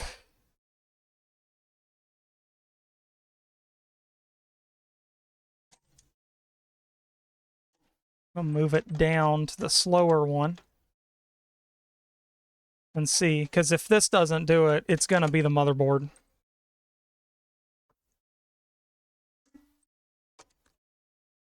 Either the motherboard or it doesn't like the RAM I have.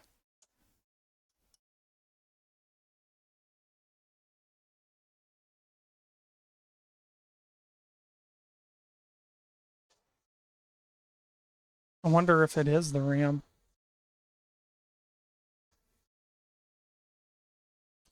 Yeah, let me get a different RAM. Over there, there's a system there. Take those red ones out and let me see them real quick.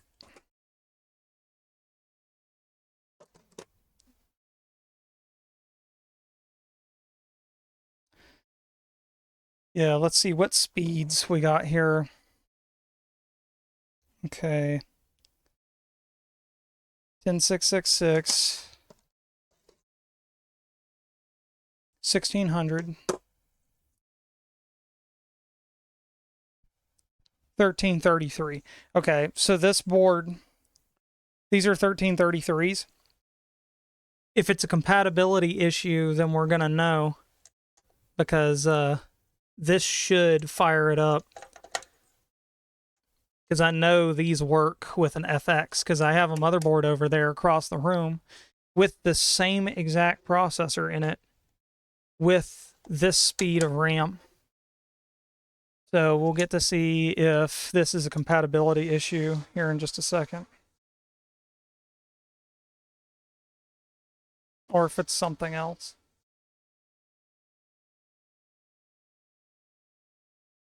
It looks like it's something else.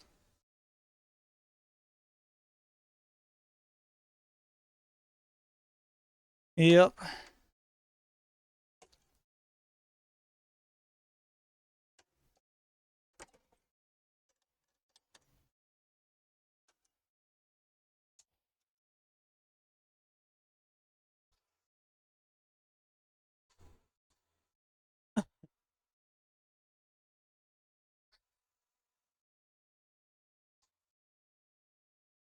So this refuses to post.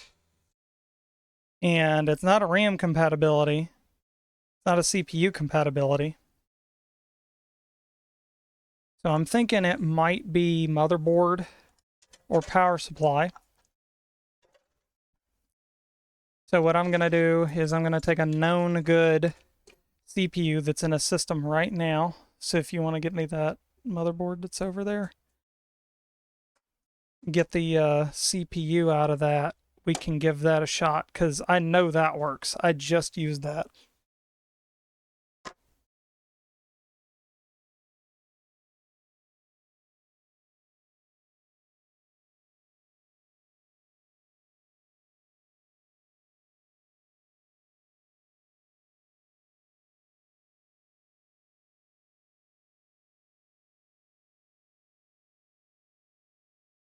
Yeah, they're going to be covered in thermal paste.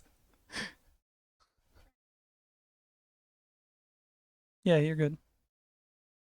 Okay. Ugh.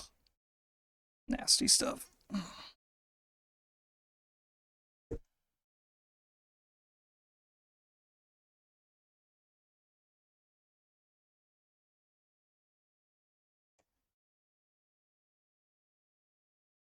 All right.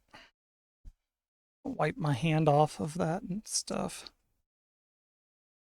Okay. All right.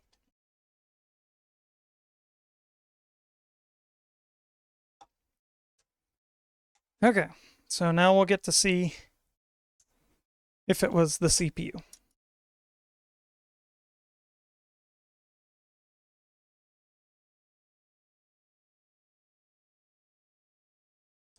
And it appears to be the motherboard or the power supply.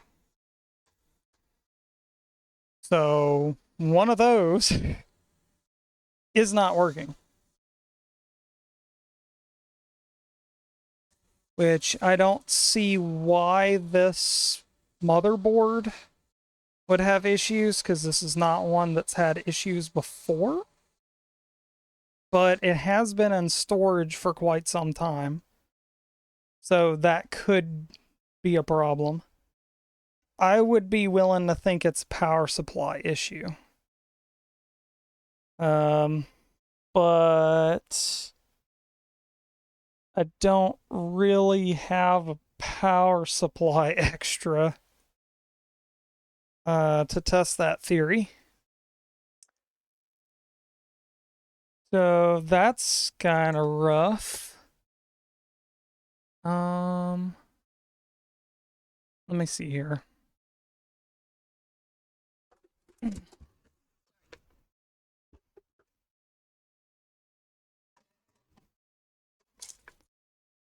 This thing, but I don't know how strong it is.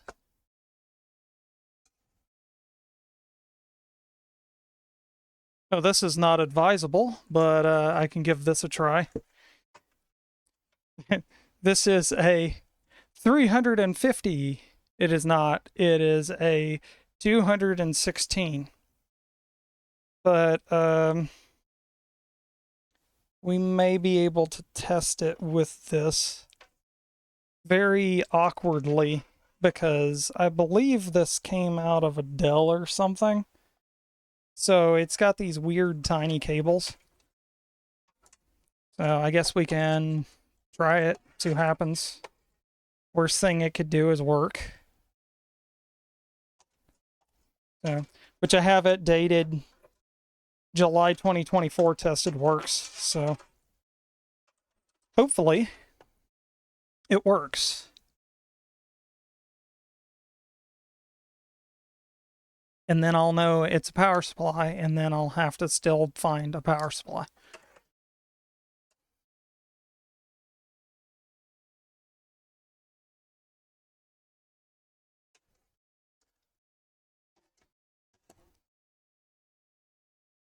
And we're going to do a balancing act with this.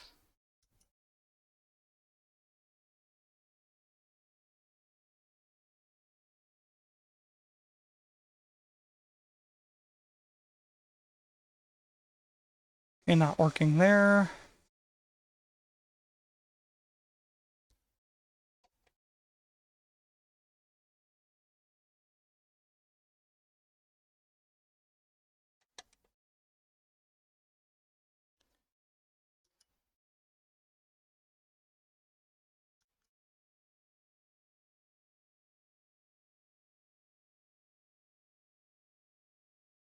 Yep, it just doesn't work. So I'm going to say this is a motherboard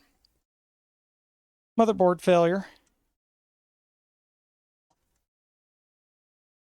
It's definitely a motherboard failure. Looking at what I have going on. So when this happens, and you've checked all of this just like this, if you've gotten a new motherboard and you tried to do all of this and still nothing, that's a DOA. That's called a dead on arrival, and you return that shit and you get another board to replace it, or you get a refund, because that's what the return policies are for. But in my case, this is an old motherboard. It's been around for quite some time. It's had a lot of mileage on it, so I would not be surprised if it just went bad from sitting. So this board is not going to be one that's going to be sold to anybody or sent to anybody, because it is obviously not functioning correctly.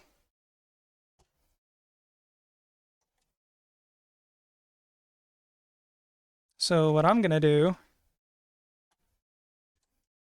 I'm going to take this out and swap in that other one. And we're going to do a simulation on it. I believe it's in that box. I have another motherboard over there that should work.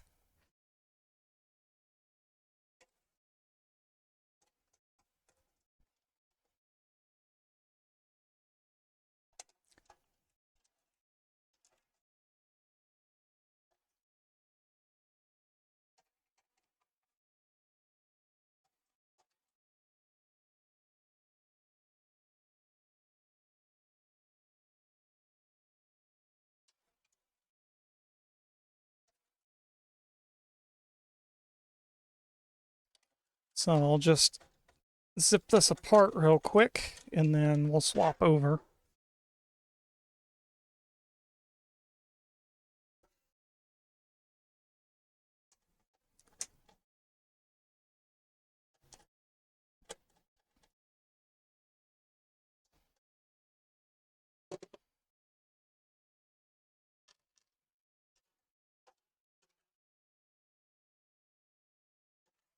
I'll just pull that directly out.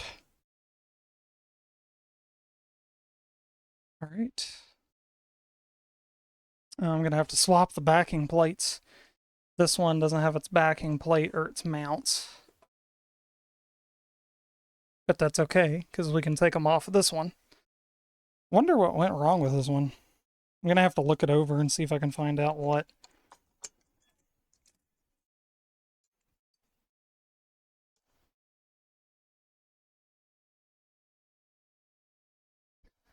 Of course, it's on stream. Can't go perfect. Isn't it great when something happens and the stream is suddenly an hour or two longer? Exactly.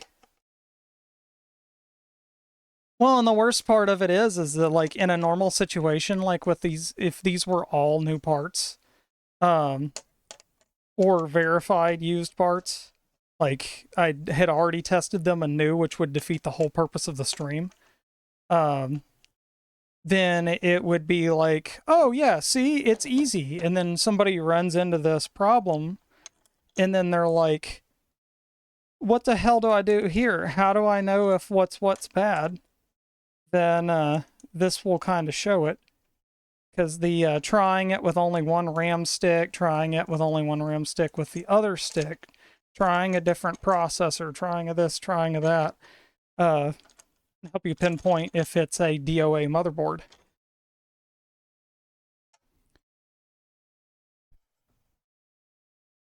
Which, by the way, this is how you swap out the hold down on the CPU, swapping the brackets. It's just putting the back plate on and then putting these little holders back in.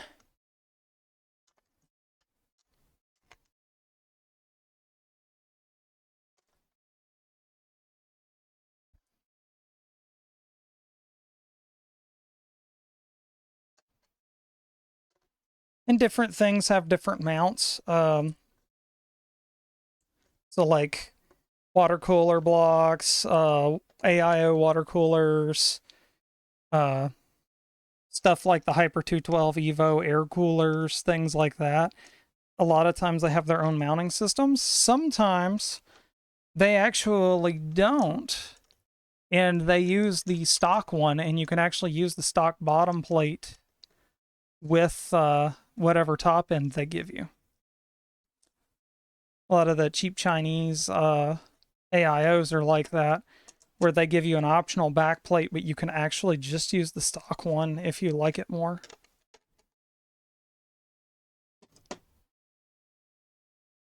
So we're just going to transfer everything over.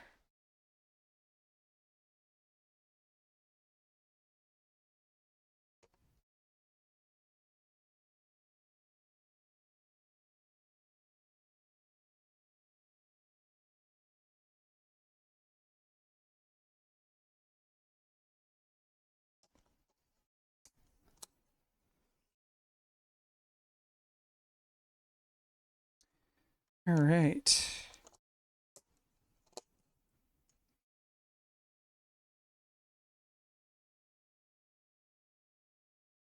If it's your first time building one, so you have no spare parts, so you don't have anything to switch parts out with. The worst is when you get a motherboard that's listed to support certain processors, and then come to find out it's like, oh, it's only once you've upgraded the BIOS version to a new BIOS, so it supports that CPU. So then you've got a CPU that fits the board physically, but then the actual motherboard isn't updated to run that CPU, which I honestly would not be surprised if that's what happened with this other motherboard. So then you wind up having to go find someone or find a local shop that has another CPU that will allow you to test it or put a chip in so that they can upgrade the BIOS and then hand it back to you so you can use your chip being the CPU. That's actually how I got my mom's motherboard. It was a Galax prototype, and the person that had got it on a pallet tested it with one CPU that was listed to work on the release version, and it didn't. So I bought it at an insane discount, like it was $20. Tried one CPU, one Ryzen CPU, and it didn't work. Tried another one, and it worked like a charm. And it was literally just the type of CPU that it needed. Same series, particular model.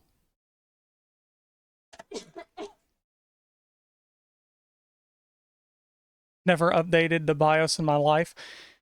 I have actually kept up with my BIOS, especially considering the vulnerabilities that the Ryzen's faced the last couple of years. And Gigabyte is exceptional on from what I've seen. Gigabyte is exceptional on keeping up with patching vulnerabilities. And every motherboard in my house that's on a new system has a Gigabyte brand board, and every single one of them, even the different models, they rolled out patches like immediately for the BIOS. Every single one of them I've updated. And laptops too. Sometimes older laptops, if you update the BIOS, sometimes it actually becomes more efficient. You get a little bit more power out of it.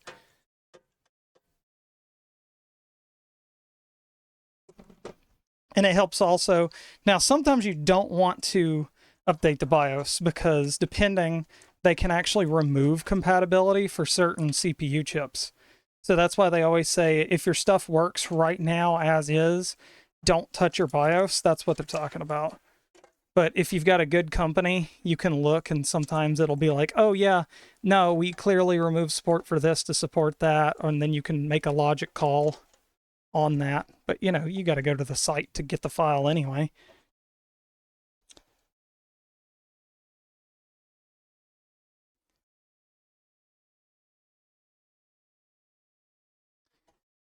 Okay, so we're almost there.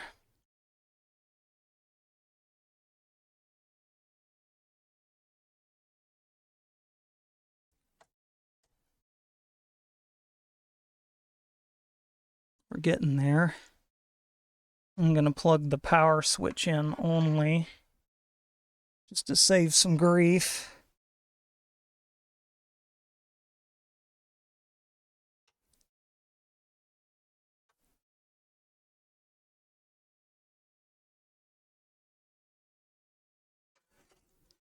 Okay, and then the USB.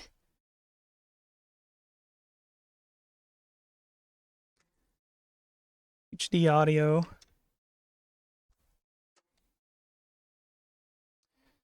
Okay. Thank you. Thank you for moving that. Because I'd have sat down on it. I totally would have. I can guarantee it.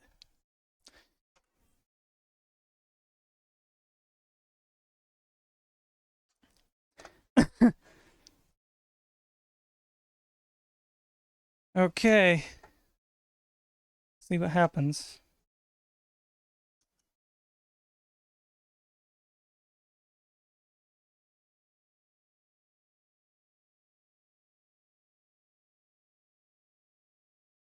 Huh?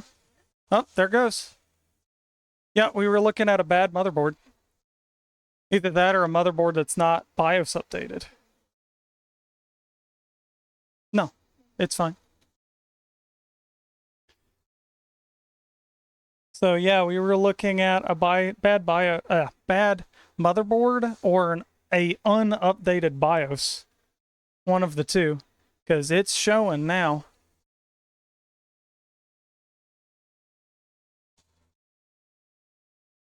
Which that's okay, because this is an extra board that I had around. So that's cool.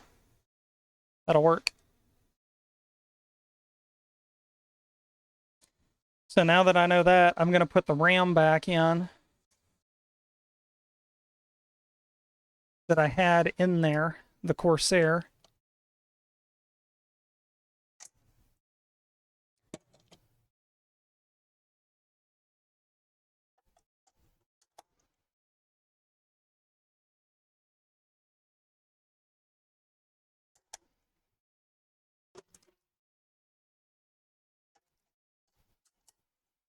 Right.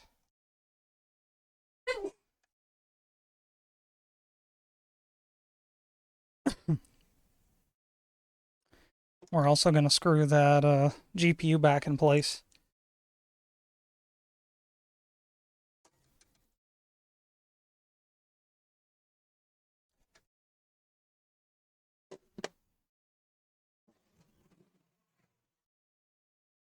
All right.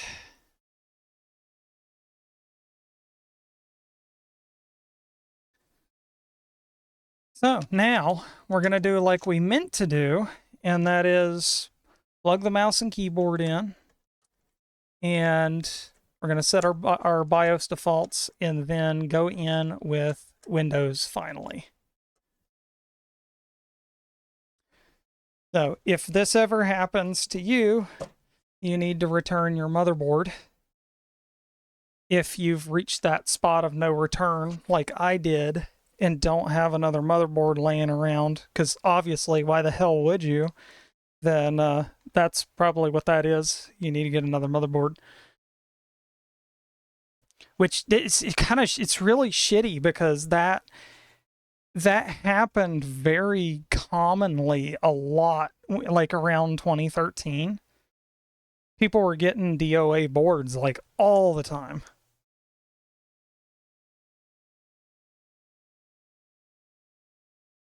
So where's my keyboard? There it is. Okay. So now we're going to go into the BIOS.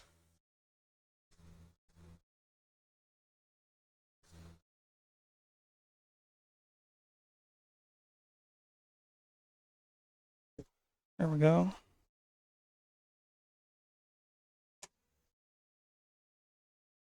And the fan on this is... the fan I have for the CPU is so loud because it's like an ancient AM2 one. But looks like we're in now. Yeah, we're definitely going to have to... I mean, you don't have to set the time, but I'd kind of want to.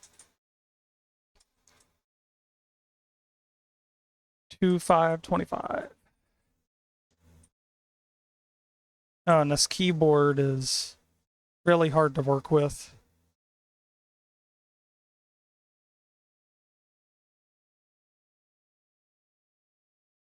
Zero, zero, zero, zero.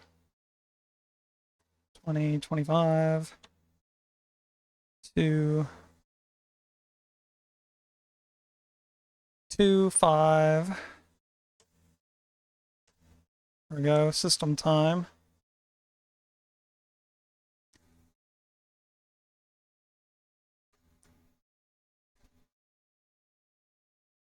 Oh, good. Can't hear the fan. That's a good thing, because it's loud.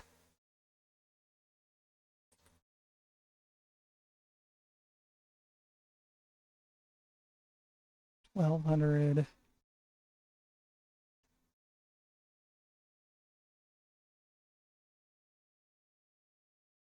$20.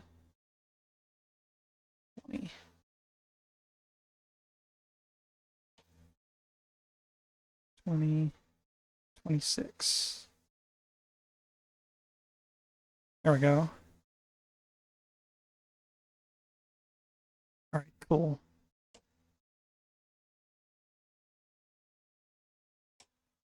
Save changes, reboot. So all we did was set the time.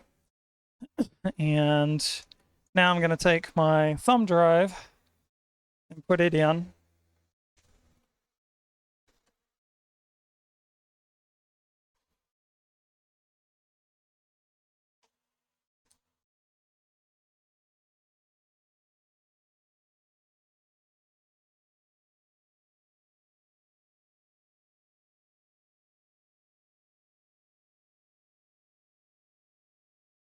UEFI mode only. I'm going to have to go into BIOS and change a couple things.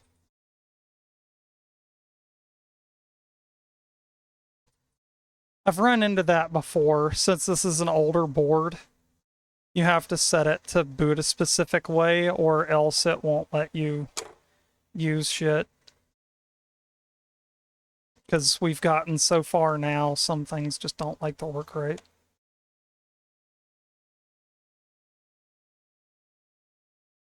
Murphy's Law. Anything that can and will go wrong. And this keyboard sucks. Like, I can't actually... It's got one of those with the function button for the F keys that doesn't work correctly. So you have to, like, hammer both the function and the F key. There it goes.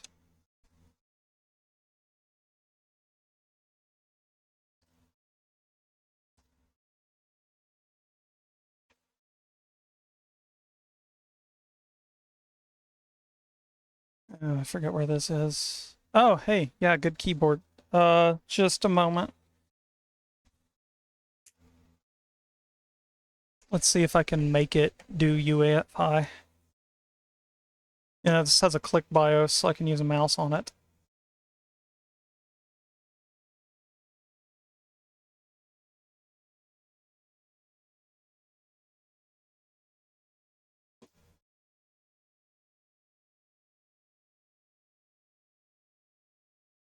UEFI. You have to restart for it to see everything.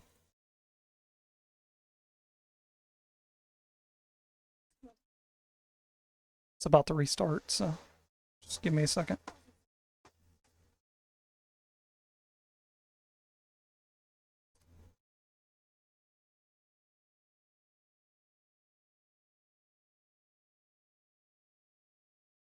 There we go. Okay, there we go. Now under boot options, every motherboard has a boot key that if you hit it will bring up a boot menu. And I have a UEFI option for booting from the SanDisk USB drive, because when you try and boot it normally on this motherboard, it doesn't like that. It wants to boot UEFI, which is pretty much the standard now. So now we should be in, should be okay. Should be. I don't know how this is going. Should be. Yeah, yeah, UEFI. When they made that pretty much standard, everything started doing weird shit.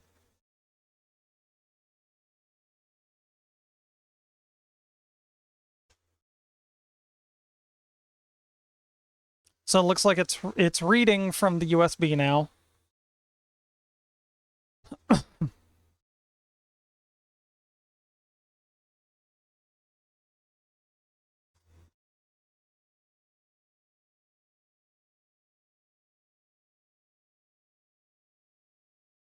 So we'll get to see if this is putting it in RAM or if it's breaking. I'm not sure yet.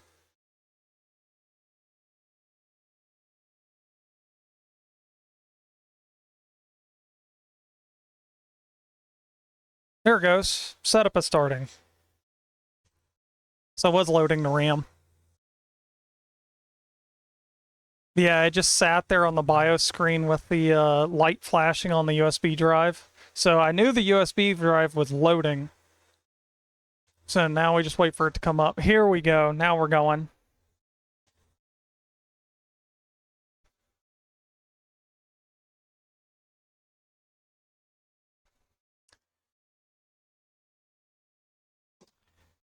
Let's see if we can get this oriented better.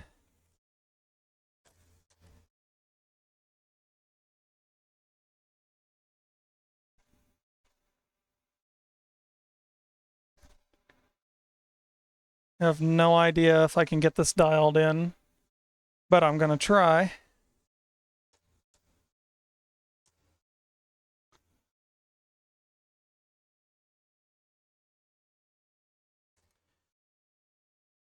Which, just to clarify, getting this to work on new hardware is not this hard. I would be using my computer as an example, but obviously I have to use my computer for the stream. So that wasn't going to happen. But on this first window, I really hope that that's somewhat legible. It's probably not. Okay, well, I'll just talk through it then. So this is basically your license agreement. No warranty and whatnot. You can check it, hit next. This is where your hard drive is. You get where do you want to install Windows with the hard drive that's listed.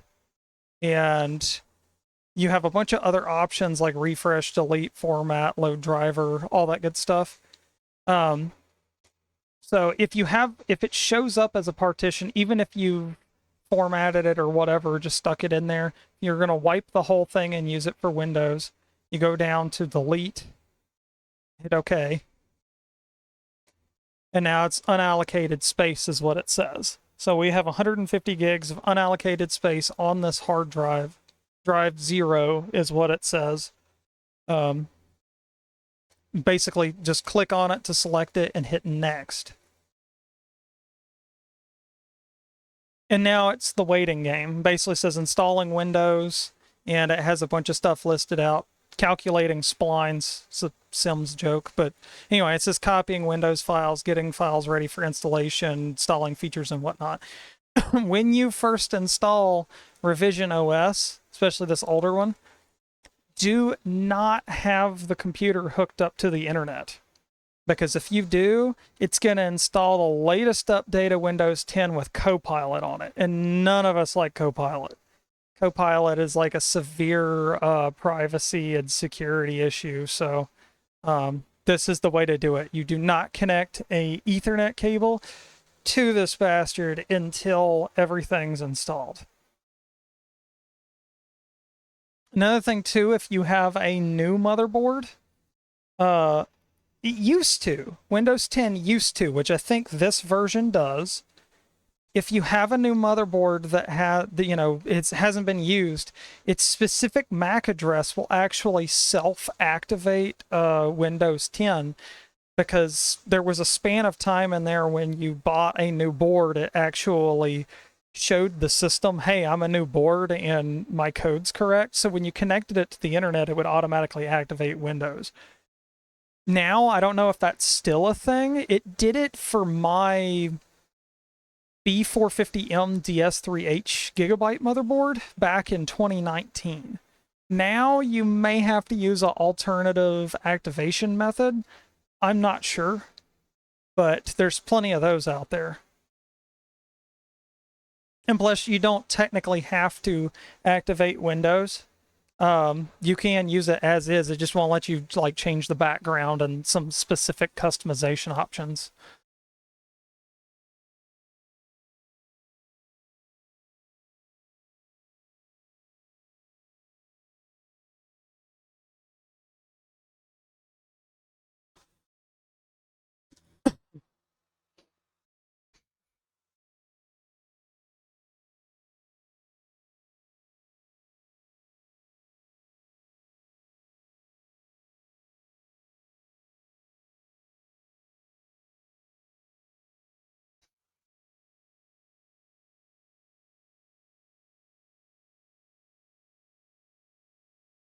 That's a good thing I had a backup motherboard.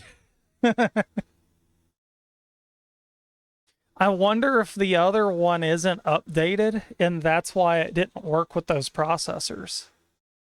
Or if it's actually screwed. I don't know. I'll have to find out.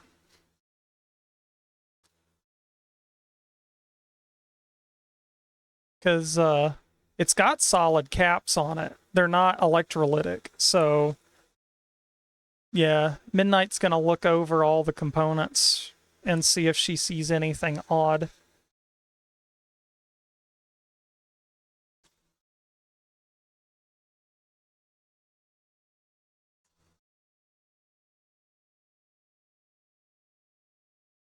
So this is pretty much the longest process for installing Windows, is just waiting for it to install. Then there's a bunch of questions afterwards, which you go through and you skip certain things and don't do certain things, or else it turns certain settings on. But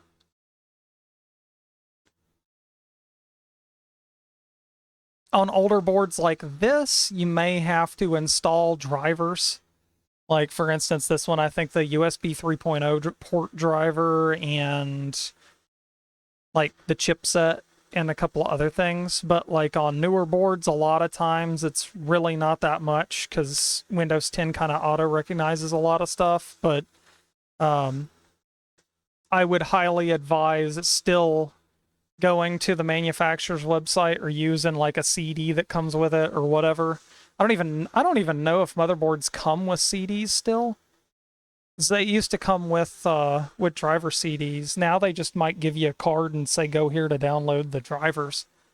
But you install the drivers that you need from the manufacturer. So like chipset pretty much mainly the chipset driver. Of course, you'd install your graphics card driver. Depending sound. I absolutely love Realtek sound chips. I've never had a problem with one. Long time ago, I had a problem with a Realtek sound driver, but then there was just a newer version and it fixed it. But anytime a different weird sound, or Lord forbid anything be Intel, drives me nuts.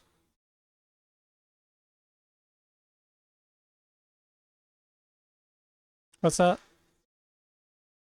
Yeah, stay away from ASRock. Yeah, stay away from Asus in general.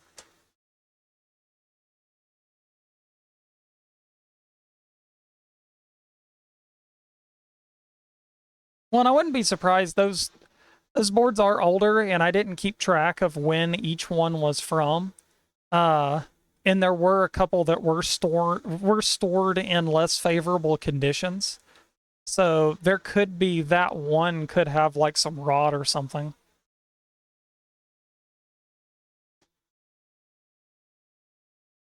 Yeah.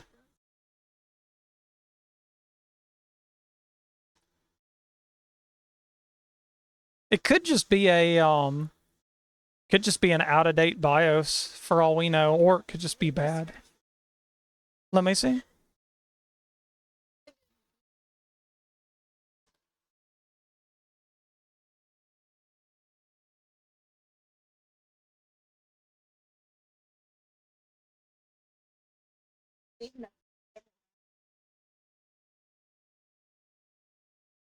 Yeah, I see that.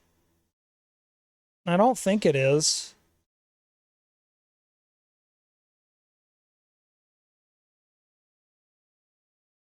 Yeah, and it's not a crack. It's not a scratch, or like it's a surface scratch, not a crack. It doesn't go through the traces. Nah, it's laminated. It doesn't go through there. It varies. Just slightly. Make any difference or not? I'm not seeing anything physically wrong with that one motherboard.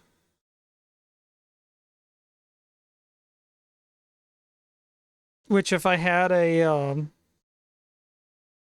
different processor, I would double check it. Because I know one of these I used to use a 8-core on. But yeah, I see that. Or it restarted, one of the two. Yeah.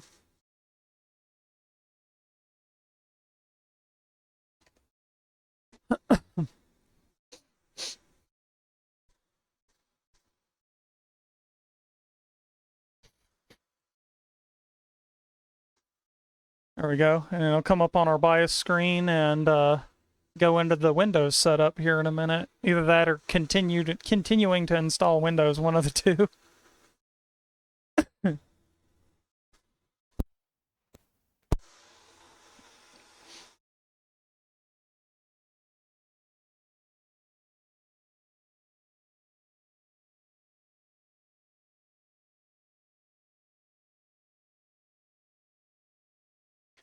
Oh, I just noticed. Pete B. Jackson, thank you for the follow. That's 2 hours late. I should have caught that earlier. Yeah, that must have been when I was troubleshooting. How long have I been on? Oh, okay, so that was in the beginning. Hmm.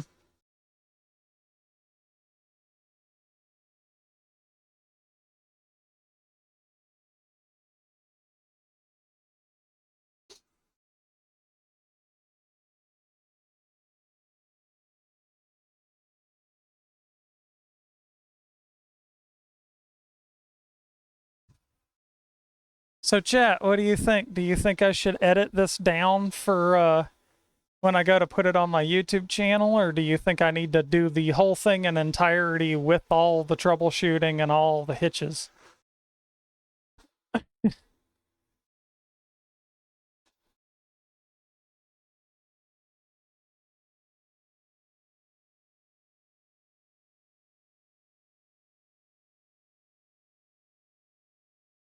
We suffered through it. Why shouldn't they? Yeah. I mean, I guess I could do the whole stream and then I could just edit it down into a video on this is how to just do the damn thing. Because ultimately that was the goal, was to kind of educate on how to do the stuff. But I guess showing how to troubleshoot and showing what went wrong is also part of it. So I guess I could make a short one and then do the whole stream and just have it as building and troubleshooting. Because that is important, and plus the UEFI stuff is important too.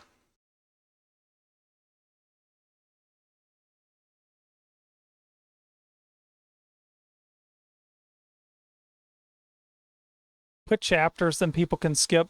Yeah, that's smart. That is a good way. I could do that. Provided, you know, they have the attention span for that. I know some people see long form content like streams and just be like, oh, fuck that. So, you know, oh, building and troubleshooting, and it's like a 4-hour thing. Then it's like, do they even click on it?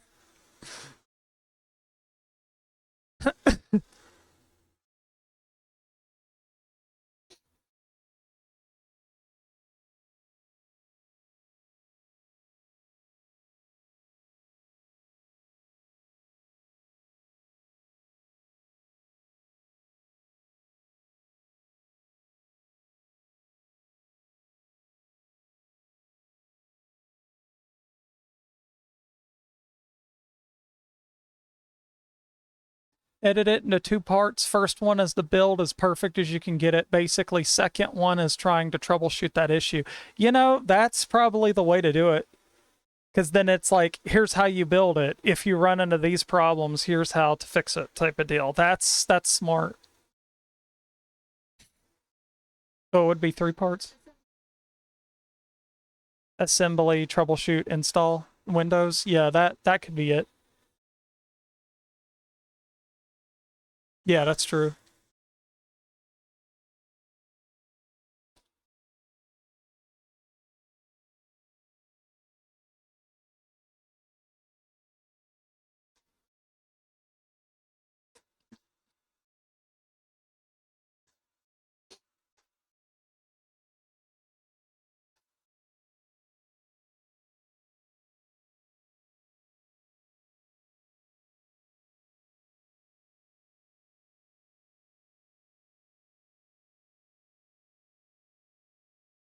This will be interesting because I know there's something wrong with the hard drive that I'm using. Like that's what I originally expected to have problems. And so far it's still going. Like for to have a motherboard issue, and I was clearly expecting a hard drive issue, is bizarre to me. Because I was like, oh, all these motherboards are fine. The one that had problems I had already got rid of. So, but then again, this is also the reason why I wanted to do this, is because if I'd have felt terrible if I put a build together and then just shipped it to a friend, they put it together and it didn't work. And then they're like, oh no, I'm the problem. And it's like, no, no, the part was just bad. That's the worst.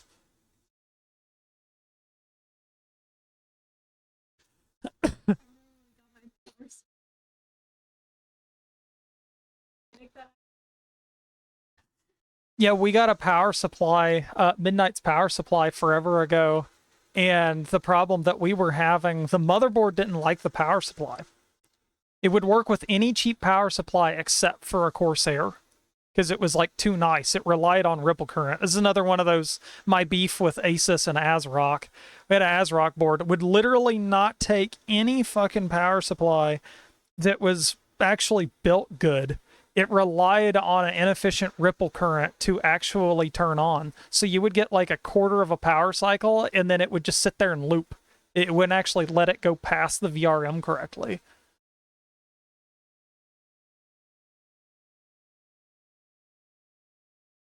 So we wound up putting her on a gigabyte board.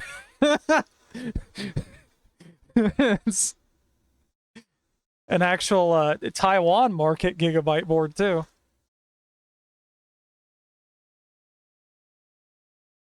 think that was a A520M KV2 was the one that we wound up putting her on.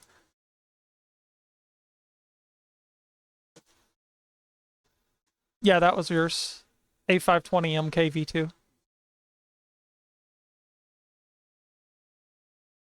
Yeah, the boxes are very pretty.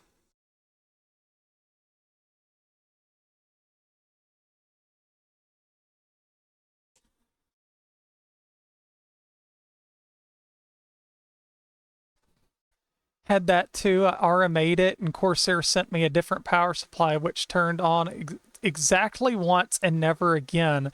Then I got a weird PSU issue that came in like a lunchbox from a brand I never heard of before, which worked great. Weird. I've never had an issue with Corsair's power supplies, but I did have that issue with that ASRock motherboard not wanting to use a Corsair power supply. It would literally work on any other motherboard in the house except for that one. Which is weird because I have a overclockers power supply. It was with a Z brand power supply or something that I got from a friend, actually Systemic, one of our followers. I got it from them and put it in, and it worked perfectly fine with it. Never had a problem with it, but it was also much older. So I don't even know why that ASRock board does that shit. I think they just cheaped out really bad on their VRMs because it had some cheap VRMs. Voltage regulation modules, for anybody that doesn't know what VRM is.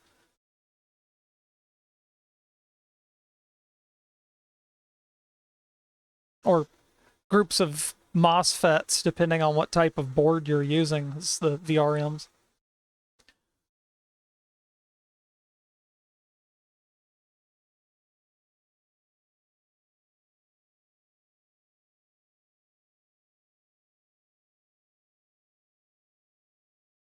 God, this is taking forever.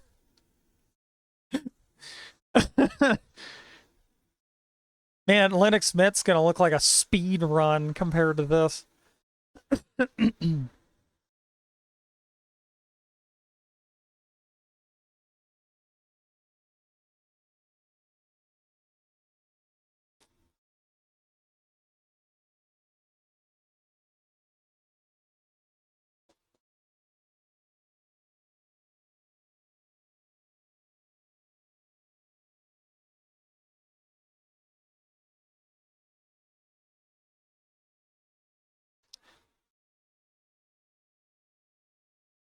So I guess while we're waiting on this, maybe it'll change in the middle of my story. But while we're waiting on this, now would be a cool time to mention that I found that buying extremely cheap, of course, you know, you probably don't want to do this right now because there is a shipping freeze on anything in China. I knew it was going to change the minute I went to tell a story. But on AliExpress, I've found a ton of good parts. I've used multiple of them.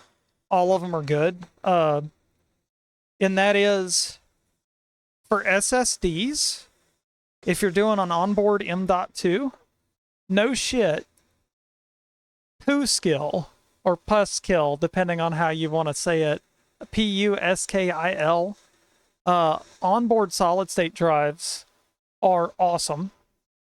For SATA solid-state drives, King Chuxing is a good one. And X-ray disc, nothing can stop better. It's the slogan on this one. Is good too. And on Newegg, if these ever go back on sale, these are made by ITC. They're Kingsman Gaming brand. These are good. You can get these from Newegg in the US if they're still sold. I don't even know if they are. These were good. For RAM, Kilser, for DDR4 anyway, the Kilser DDR4 3200 speed is amazing. I have the box for it, but not really much information on the box.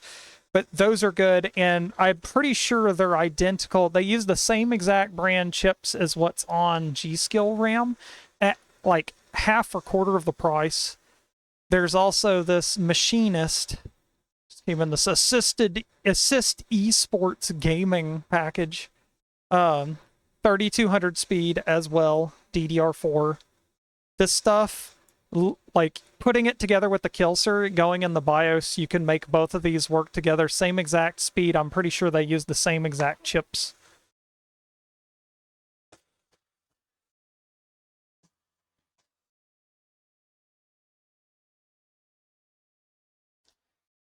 And if anybody's curious, so this is a SATA SSD.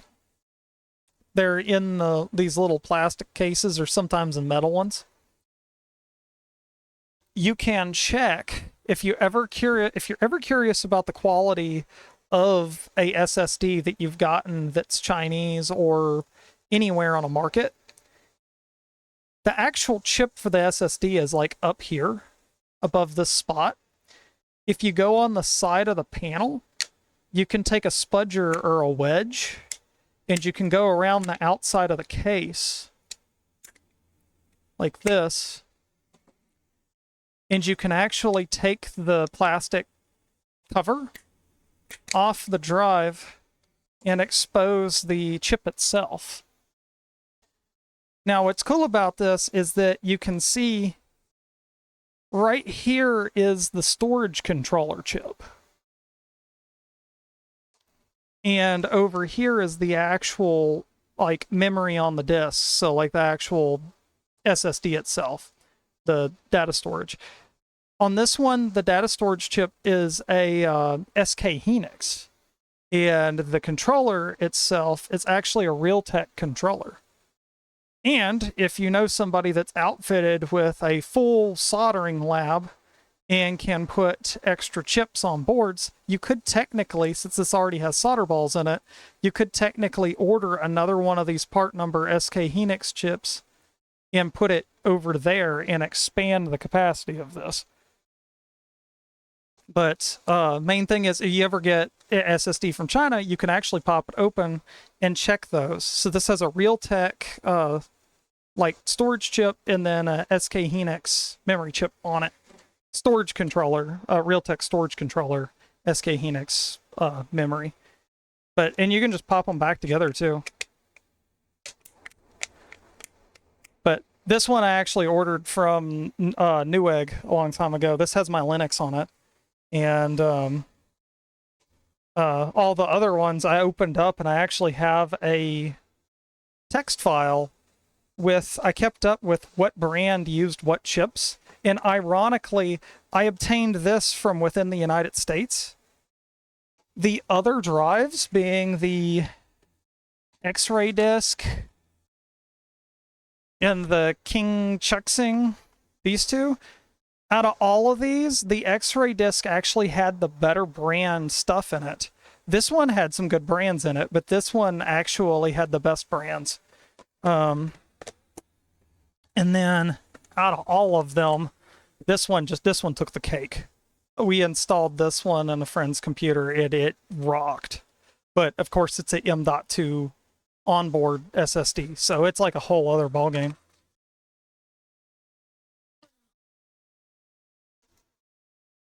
Yeah, it was this one.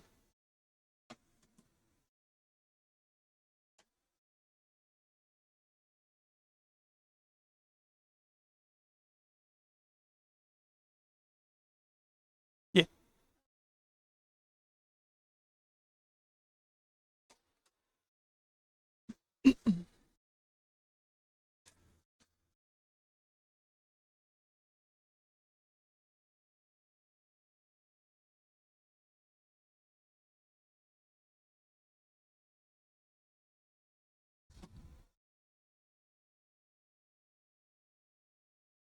There we go.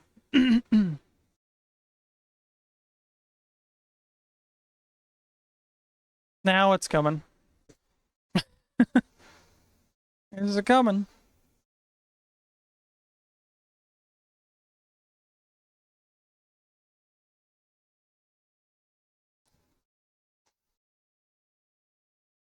Oh yeah, the line on the screen is because there's a damaged spot on the screen. So that's a monitor issue.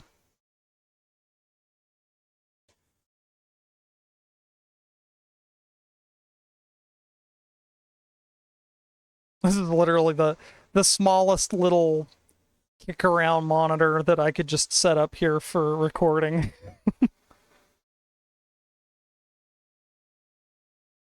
I don't like that one though. I like this one. This one's reliable as hell, so it's a pain in the ass to change the channel on. I don't care for that one.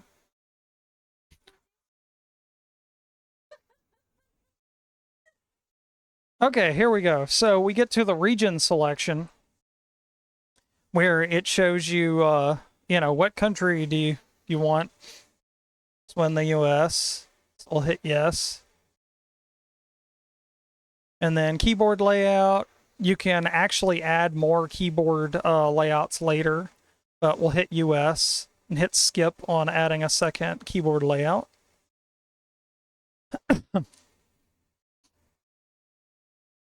And then we're going to name it. So we'll just name this one test just for the time being because it's going to get wiped anyway.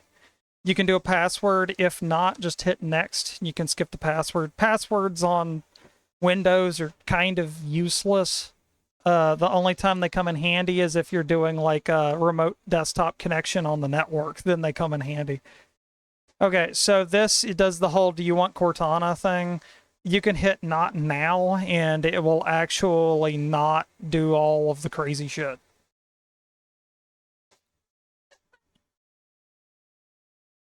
And then, of course, preparing Windows, and then you wait again.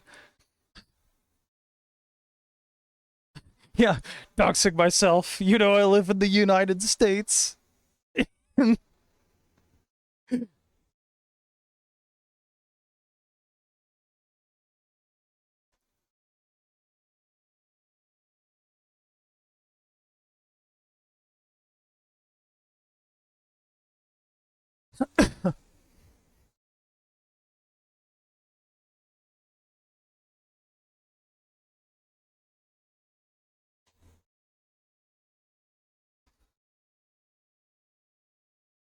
I see something crazy.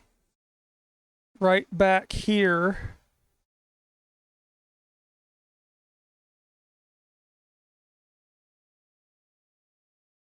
That's the first gaming computer motherboard that I used. That actually sat in a puddle of water and leaves before I got to it way back in like 2013 or 2012 or something. And it lived forever. And the only reason why it went out was because I hooked up a bad power supply to it and blew the BIOS chip. Like, blew it. And I got a replacement chip for it, and it supposedly had the BIOS for that motherboard on it, but never worked. So one day I'm going to send that off to get it fixed. Oh yeah, and then of course the E-Machine, ancient 1995 E-Machine keyboard hanging above it, which still works. So it started up, went to the desktop. Now, right now, it's preparing itself. It's installing a few things, and then it'll be automatically ready to use when it's done.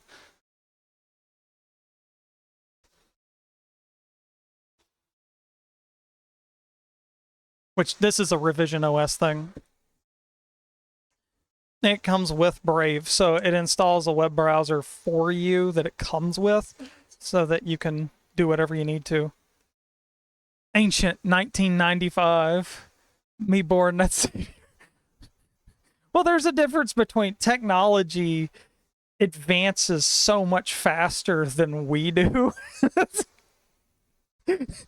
Which is a shame. Yeah, like Midnight said, technology is in dog years times two. Like, I remember when 80 gigabytes was a big drive. Sure, go ahead, backpedal if you want. I mean, in that case, then I would be saying that I'm also ancient, so you're not the only one. We're in this boat together. We just have to face the facts.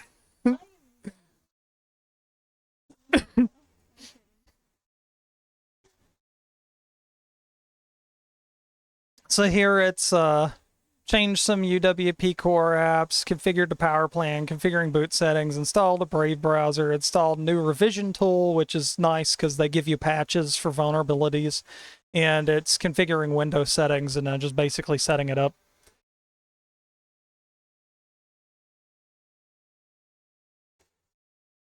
And success. About to be signed out, auto signs out, restarts.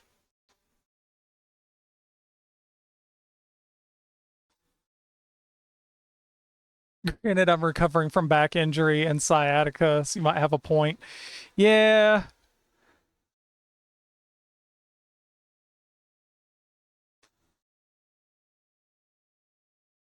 I think a lot of the back stuff though we can blame on other things other than us just getting old though.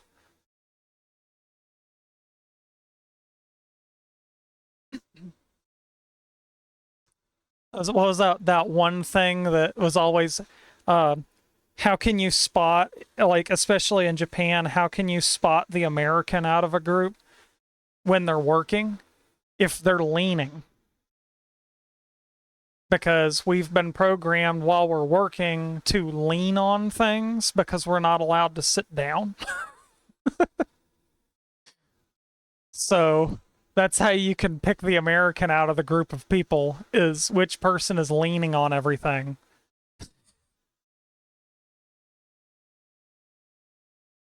God, I forgot Windows takes a million years to update and then it has to restart and then it has to configure. I'm so spoiled by Linux. Yeah, really, it absolutely. Yeah, and especially like this is all doing this all offline. Matter of fact, the like having the built-in Revision OS tools installing stuff on its own offline, it still has to go through that process. Where like with Linux, it's like you install it and then it updates and then you restart and then you install another update and then you restart and it's done. And you're done until the next time that you decide you want to update it or until it tells you, hey, you may want some of these updates.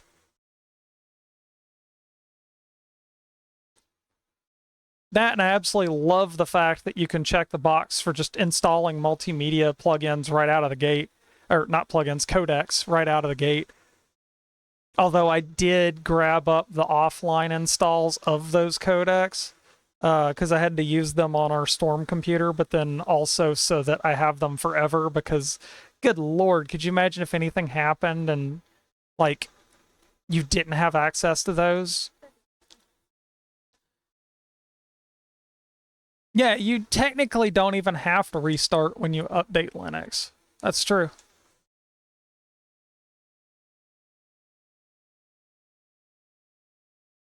I mean, yeah, it depends on the update, but I mean, he's right. That's true. Yeah.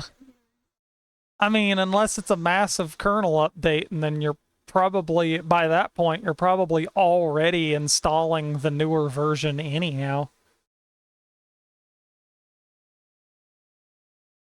Okay, cool. So we are finally in.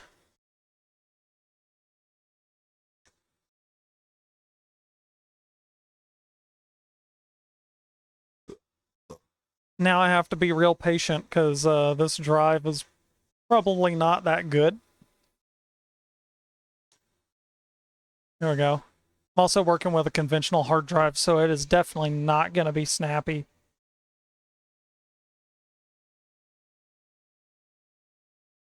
Oh, and I think it's a slow one too. Old consumer storage.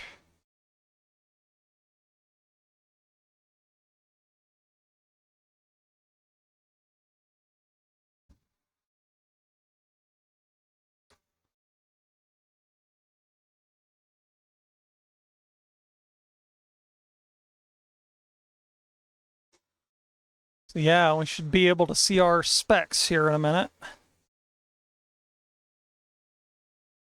Yeah, there we go. AMD FX 6300 6-core, 3.50 gigahertz, not overclocked, 12 gigabytes of DDR3 RAM. We're working. And then, of course, if I go to Device Manager, we may see a whole bunch of stuff that's missing. I'm going to go ahead and eject that thumb drive. There's an all-in-one C++ library that I actually need to put somewhere and link as a resource for when I go to put this video up. Oh, would you look at that? I will say one thing. Windows 10 has a massive edge over Windows 7, even offline. Renesas USB 3.0 extensible host controller. It found and already had drivers ready for the USB 3.0 that I normally had to install, like, manually every time I used one of these boards. That's awesome. Yeah, USB root hub 3.0, extensible host controller.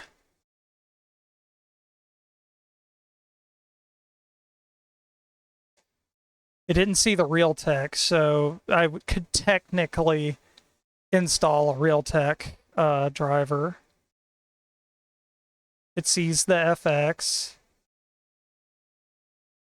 Of course, we'll have to install a graphics driver.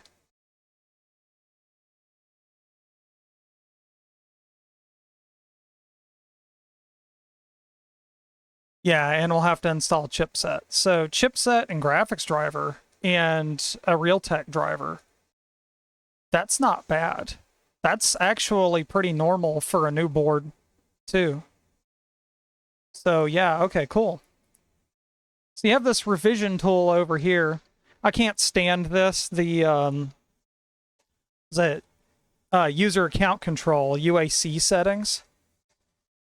That's one of the first things I always disable on this shit, which they have a quick button for right here in the revision tool.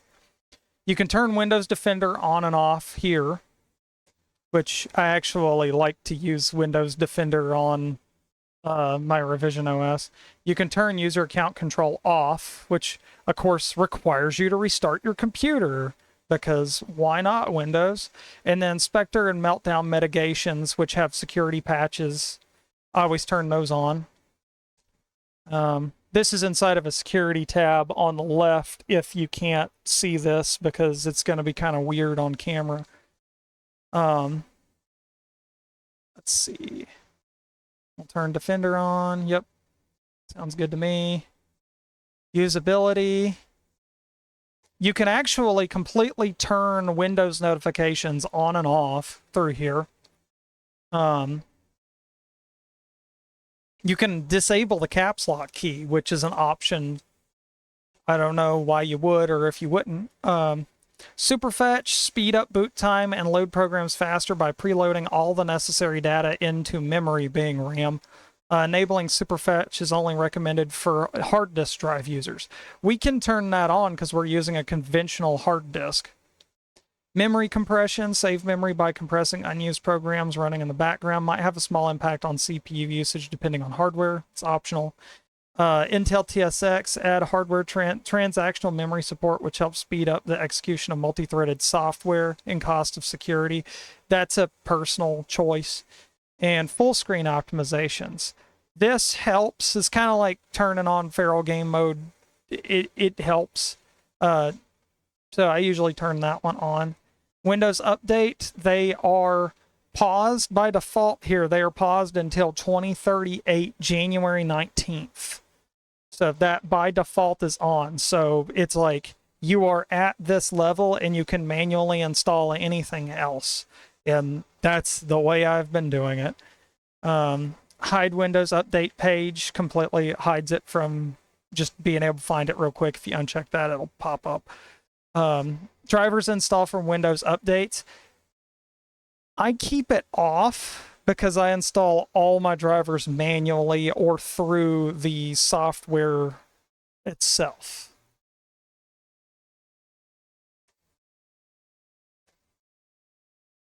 So you can enable hibernating, network and GPU monitoring. There's a tool built in the task manager that you can use.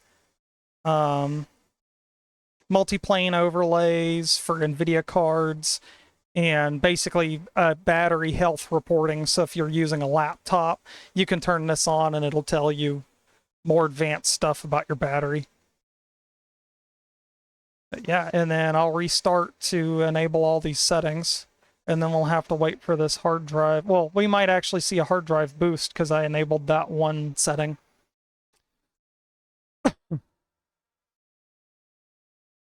Disable Windows key. Yeah.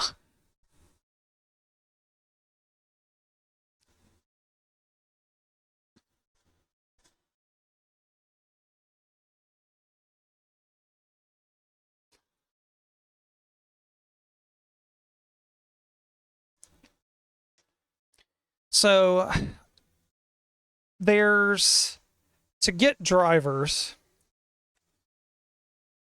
for the graphics card's pretty easy because there's generally a sticker on the graphics card, or in NVIDIA's case, a huge ass font that tells you exactly what card it is at all times, because every manufacturer is required to put what it is on top of the card as big as humanly possible. You can either physically look at the card, or on an AMD you can look at the sticker and it'll tell you what model it is, or you can look up that part number to find what card that is, and then you can actually go to their sites and get the drivers. Now with NVIDIA, I like to use the studio drivers, because the studio drivers aren't bloated, they don't have a bunch of bloatware in them, they don't have a bunch of extra crap hanging on them, and they run more efficiently. Like, you'll actually get more performance out of games with a studio driver. And with AMD, they have, I think it was called Pro drivers, which is basically their version of a studio driver as well. But you get your latest driver for the GPU off of said sites and use it. And of course, motherboard is the same way. You go to the motherboard manufacturer site, look up the motherboard by part number, and then get the driver that way. Which I'll show that here in a minute.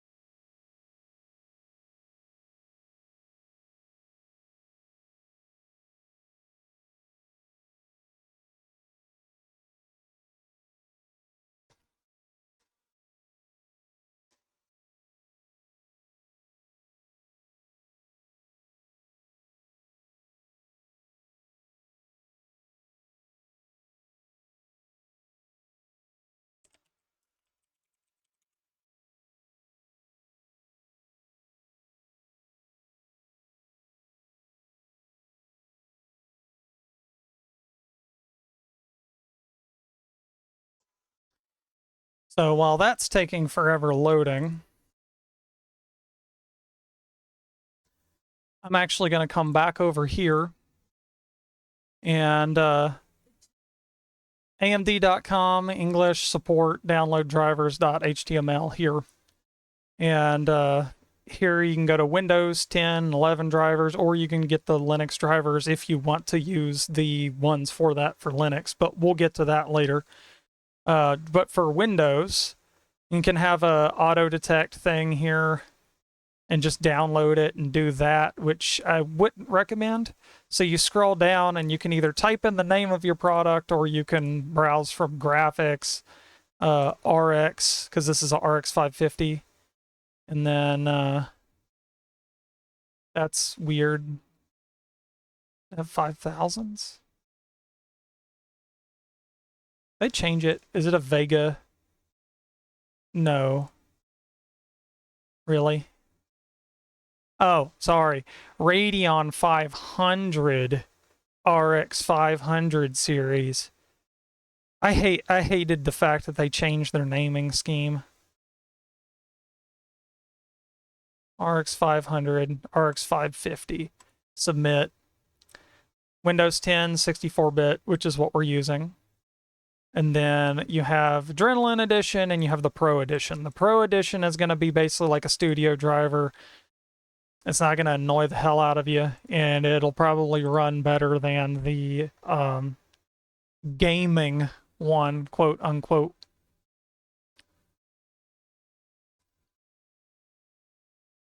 Cool. So now we're going to do chipsets. So let's see.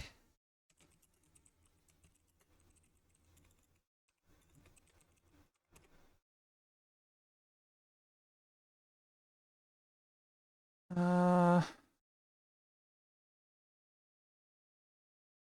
they changed their sites. Can't stand when they do that.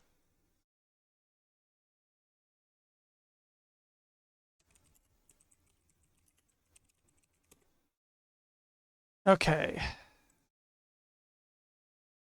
It still goes back to the same page. Okay, well, let's see if it, let's see.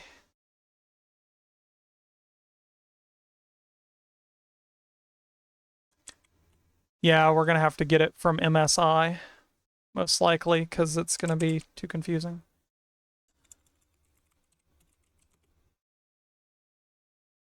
So, MSI.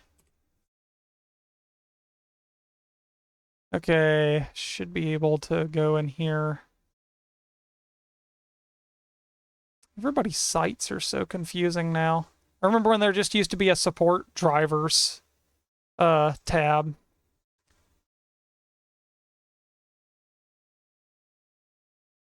This is one of the reasons why I wanted to do this stream, was because it's gotten kind of ridiculous.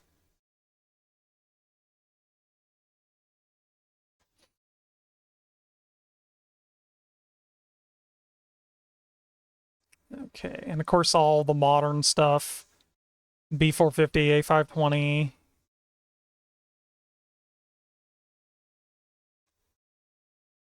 Yeah.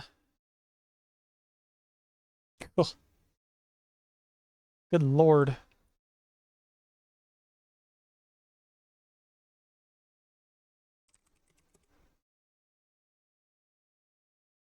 So I'm going to go to Google and put in MSI 970A G43 drivers. And first link that pops up is an MSI link that goes directly to it. Because for some reason it's way too strange trying to find it. Go to the driver tab, Windows 10 64-bit, and then we have LAN drivers. There's our Realtek for our LAN connection. And then onboard drivers, there's our Realtek high definition audio. Utilities. And a lot of the older boards, you could use the Windows 7 64-bit drivers on. But it just really depended. Yeah, see, we lose the chipset drivers, but I'm sure Windows 10 probably already has it covered. But just in case, I could try and grab this, and I need to do a test on it anyway. There's the USB 3.0 driver. And there's those. So the one that came on Windows 10 is probably better than this one, but I just in case, I want to be sure.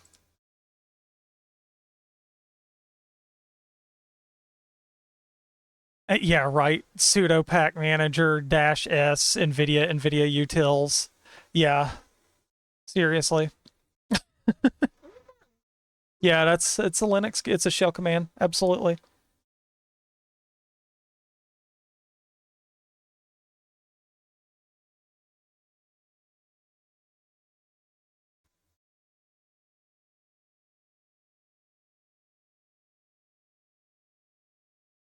All right, cool.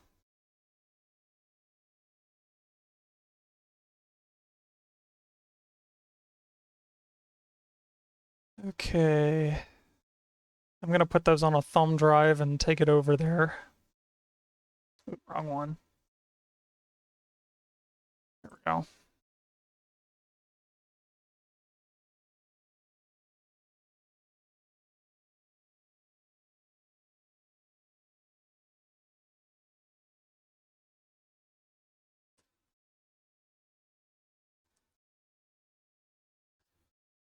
See you later, Finno. Have a safe drive home.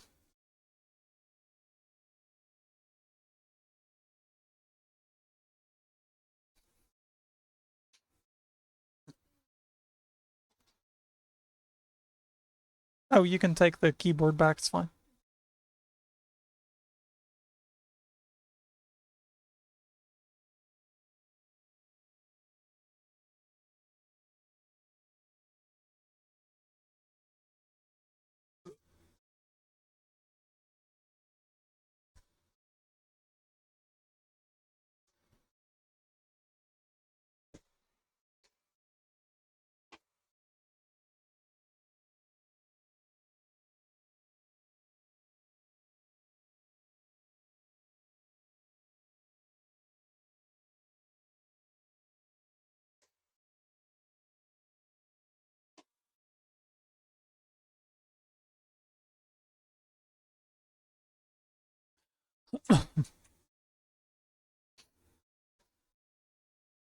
So still just copying drivers over to Thumbdrive.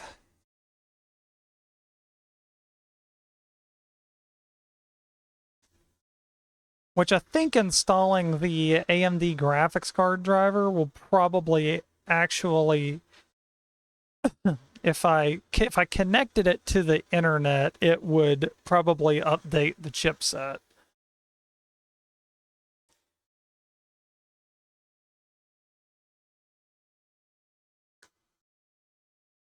Which ultimately you try to get all the drivers installed and then you connect it online and then start putting your C++ libraries and prerequisites for your games and whatever on. I wish I had a spare SSD to do this with because it would have been so much faster.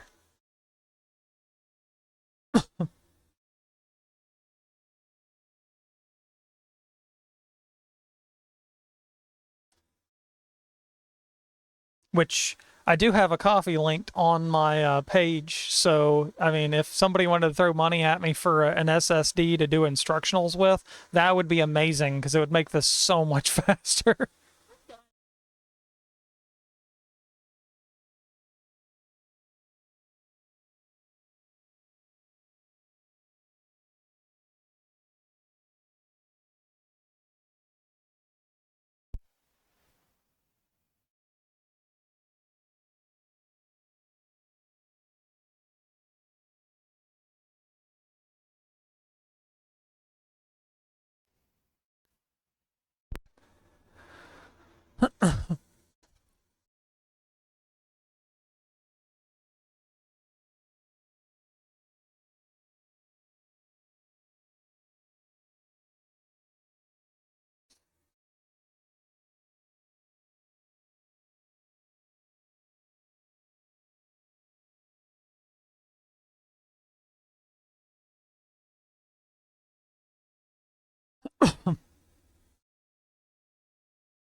Okay, cool. That's done copying.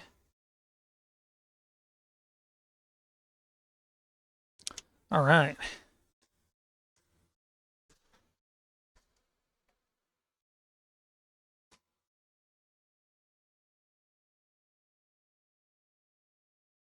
I'm honestly surprised this is working so well because there was a lot of stuff wrong with this hard drive and it's just eating it up. It's fine, which is cool.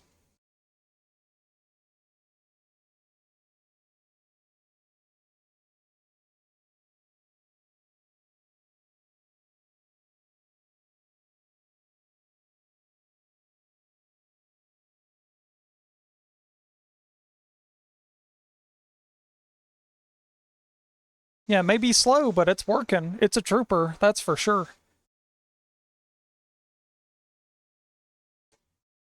Yeah, if this had a SSD in it, it would probably perform like a, actually, I know for a fact it would perform like a, was it a Ryzen 3 1200? Is pretty neck and neck with the FX 6300 and the 8300, especially if you overclock them. It's like right there. That's how I got on the AM4 platform. Was I went from a FX 8300 directly to a Ryzen 3 1200 when I started in 2019 on the AM4 platform.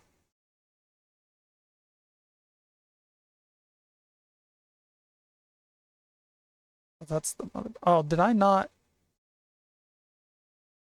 Shit, I didn't grab the GPU drivers off there. That's okay though. I'll go ahead and run these drivers for the motherboard. And then I'll copy those from my computer real quick.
Right.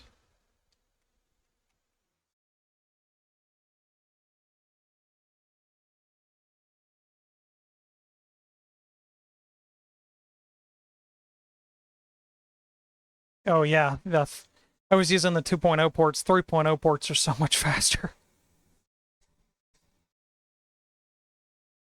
All right, so we're gonna run the chipset drivers first,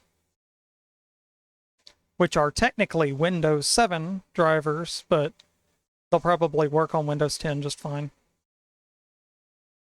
It's all built around the same skeleton. Go in here, custom, install that first, and then that way we know for sure that all of the motherboard chipset drivers are correct. Which is a lot easier on new equipment because you can just go to the site and it's newer, so it's listed. You don't have to Google search it like I did this.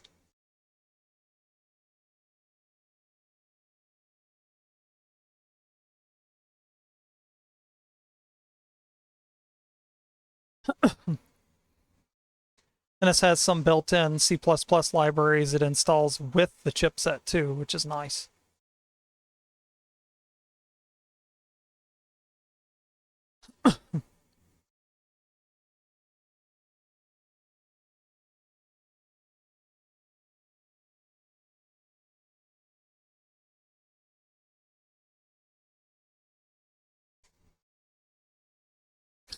Warnings occurred in installation. I wonder what it ran across.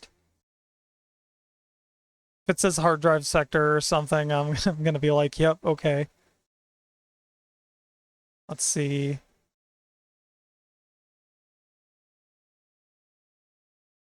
Oh, okay.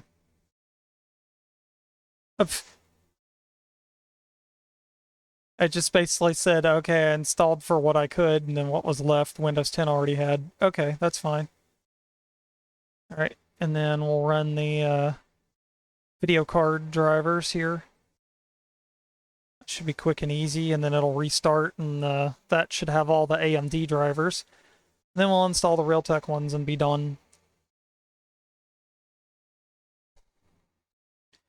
So replacing a couple things in Windows. I don't like the photos app that Windows 10 comes with. So I use a program called Image Glass, not only because it has like a dark mode theme, but because it can do everything from JPEG, PNGs, WebP, it can even do GIFs. It's just like the all-in-one good photo viewer that you can replace Photos app with. Because I used to replace Photos app with the old school native picture viewer, but now that there's Image Glass, there's like absolutely no reason to use Windows Picture Viewer anymore, or the Photos app.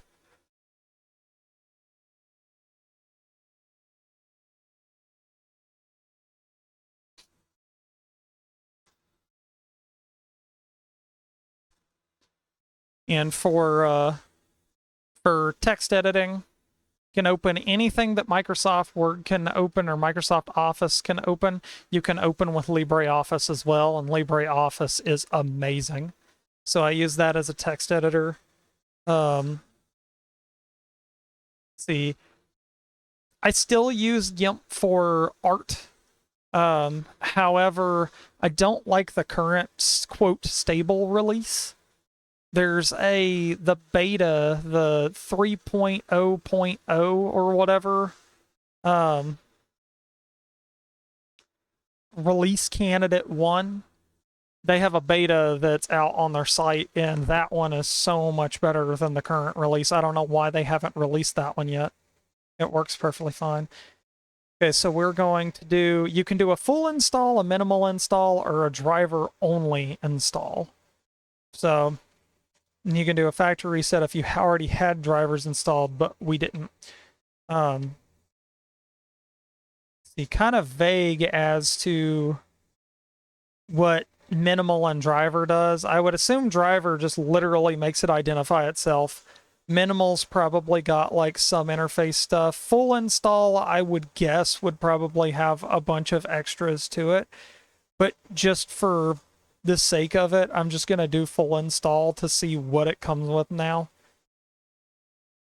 I also don't know if this is an offline installer or an online installer. If it's an online, I'm going to have to connect a cable to it.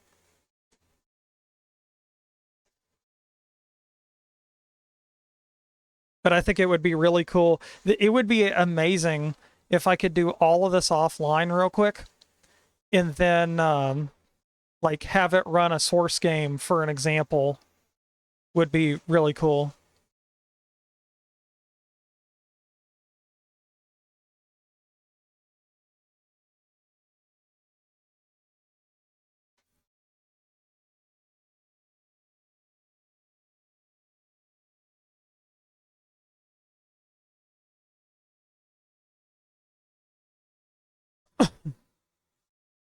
So far so good. It is installing offline.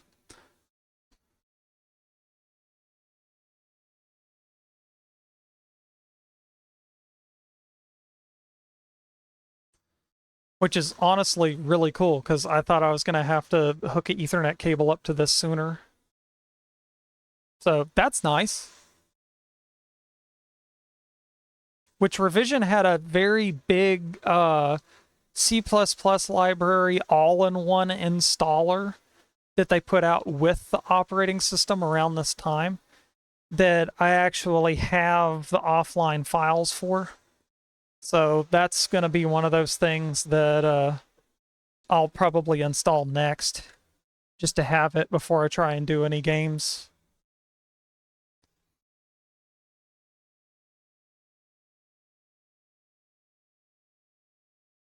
Which I'll need to probably link a resource for those too, because those are public, so.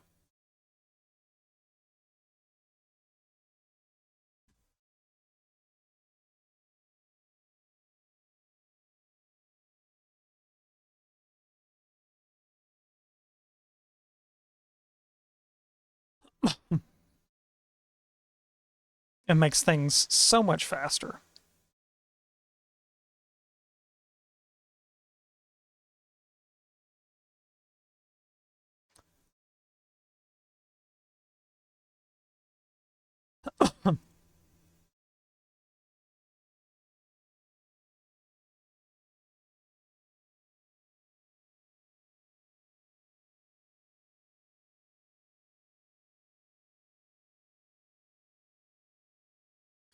And of course, for video player, there's always VLC or Windows Media Player, or anything alternative that you like. If you play something like Minecraft or a game based on Java, you're obviously going to want to download Java.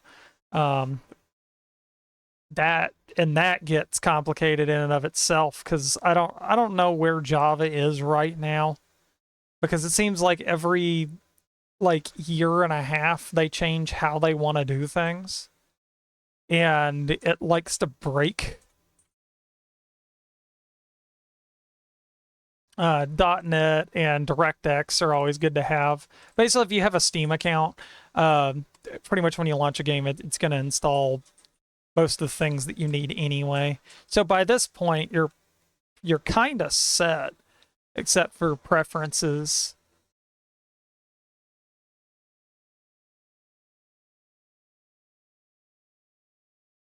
You can also do some things, like there's a little search thing down here. If you don't want this, you can right click it and go to search and hit hidden, and it'll hide it. If you like task view, it's here. If you don't want task view, I think you can hide it too. Yeah, you can uncheck the show tasks menu bar and it gets rid of it. You can unpin Windows Store if you never want to use it. I would highly recommend not using it, but I know some people have apps that go through it, but it just kind of, using it kind of defeats the purpose of having a better version of Windows, but you do you. Of course, obviously uncheck the allow AMD to collect your information, because fuck that shit. And we can hit finish or restart. I'm going to hit finish, and then I'm going to hit restart.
Okay, when this comes back, we'll put all of the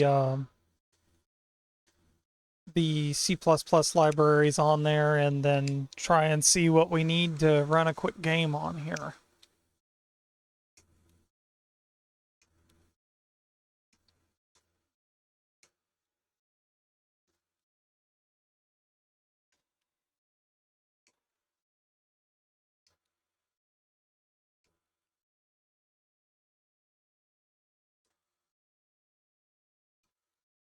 So funny because after all of this, I could do a Linux Mint install and it would be a fraction of this much time. Especially on this computer, Linux Mint's probably going to install within an hour on this computer.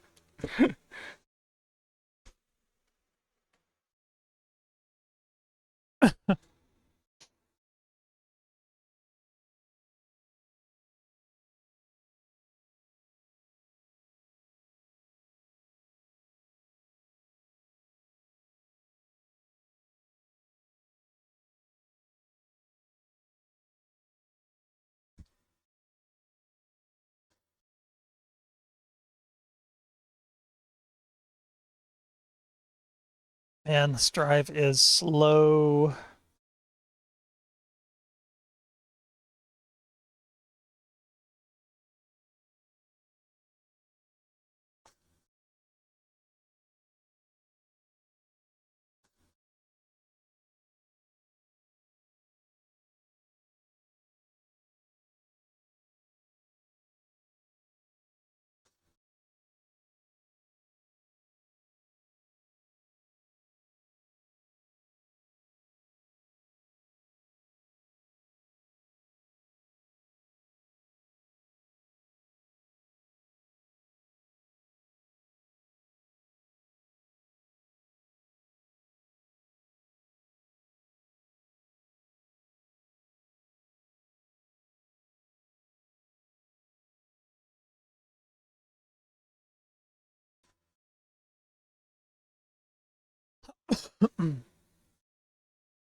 Which when I wind up sending this system to a friend, I'm gonna have all of the drivers already set, ready to go, and make sure that they work fine. And if I want to make sure that I have a faster drive to send them if I send them a hard drive with the system, because the one that I'm using right this second has problems and it's slow as hell.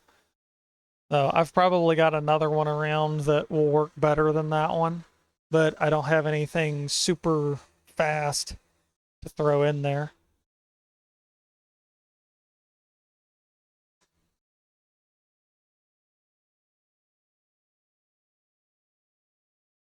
Let's see, this is the Realtek sound. Not that we have any sound devices hooked up to it.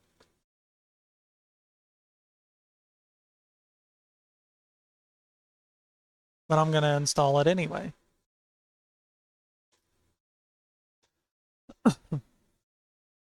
Also, so that the games don't freak out when I go to run them.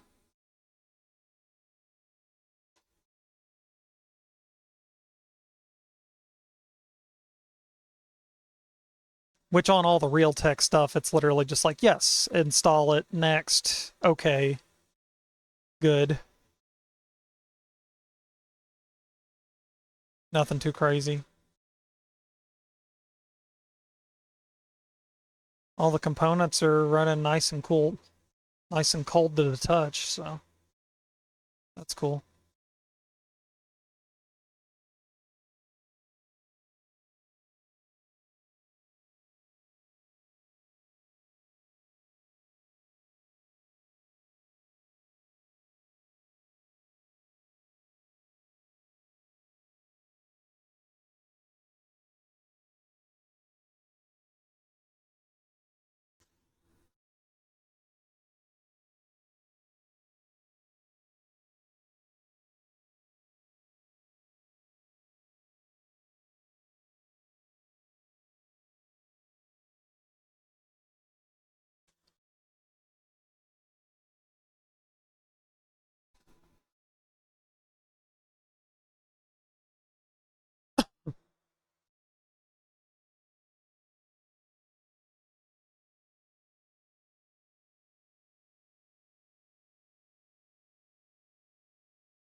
Right, restart later, finish. We've got that, and we could also install the LAN driver, but let's do this all in one C++ visual pack here. Come on, hard drive. I know you got it in you. Come on. Yeah, you got it.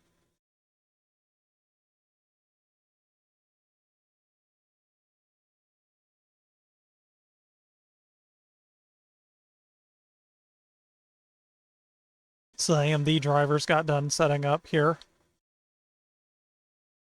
Which I would say do the driver only or the minimal, because I noticed when I did the full thing, it installed the Adrenaline edition instead of the normal version, the Pro version. So do minimal or driver only.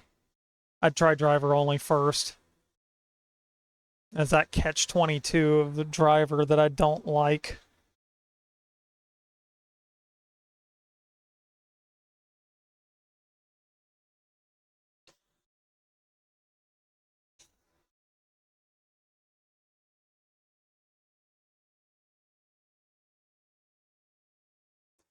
So we're gonna go through while that finishes up. I'm gonna grab a game to throw on and run and see if it runs just with this bare minimum setup.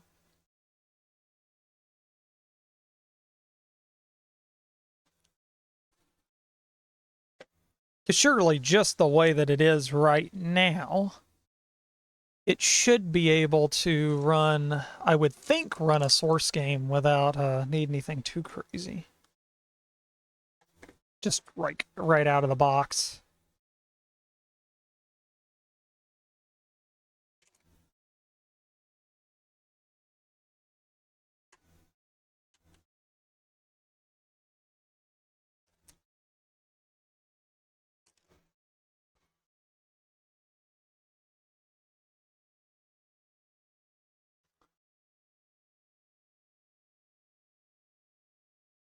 Let's see.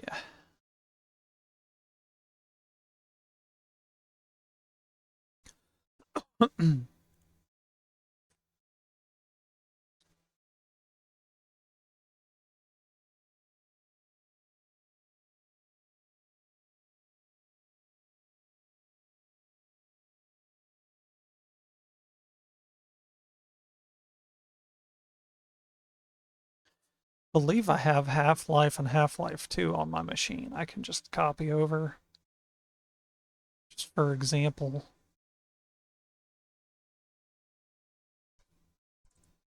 Definitely got Half-Life.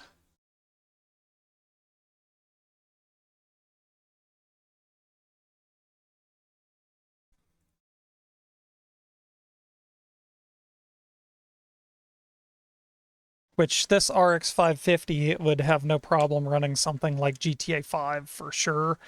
But I am not going to copy, I don't have the room on there to copy 100 gigs over, and that would take like ages. So that's not going to happen. Instead, I will do Half-Life.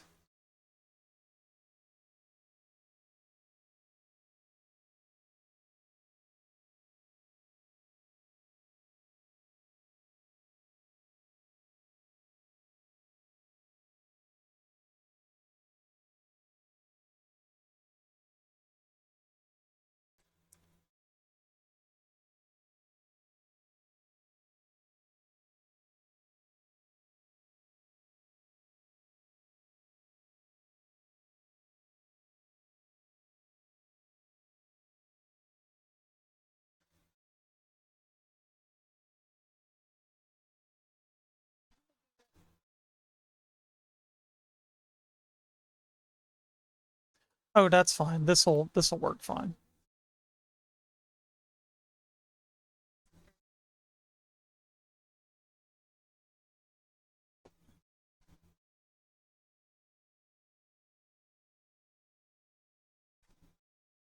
Half-Life 1 is only with everything, Half-Life 1 is only like a gig. So it's not bad.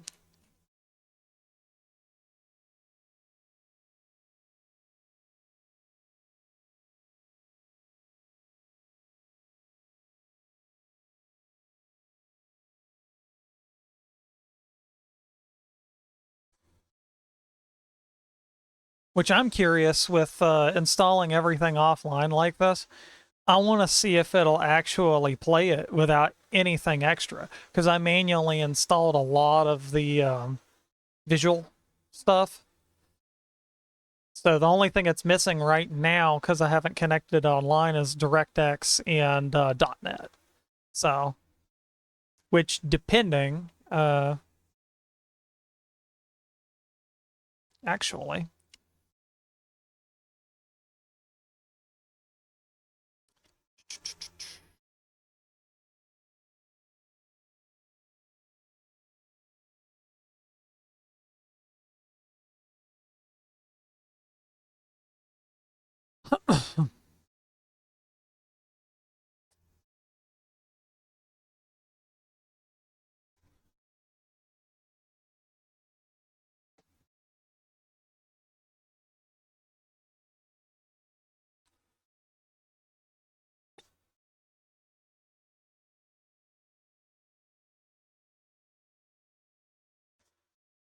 See, I'll go ahead and do the LAN driver while I'm waiting.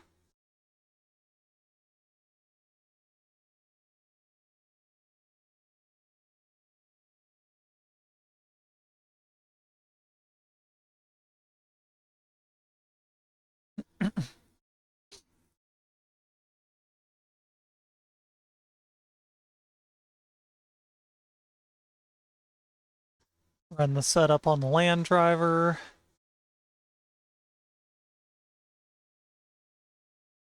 Yep.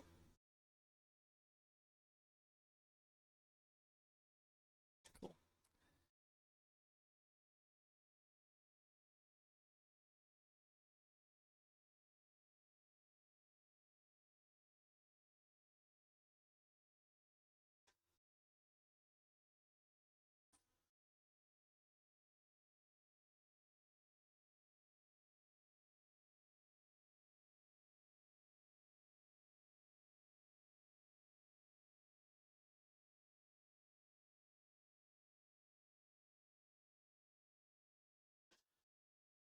It's interesting how we created a new saga with that board that's weird. I gotta sit down and see if what the hell is wrong with that board. Yeah, I don't know if it like has a crack or something, but like that was weird seeing that, just throwing that together and that one motherboard not working, but this one does.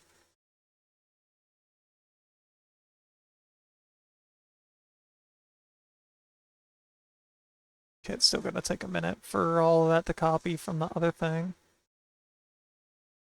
All right, we got all the drivers installed now. Let's see.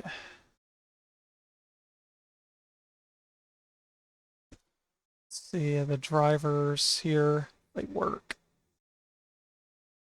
I mean, obviously they work, but yep, it sees it. GPU Radeon RX 550 series, and CPU 6300 right there. That's good. It sees everything.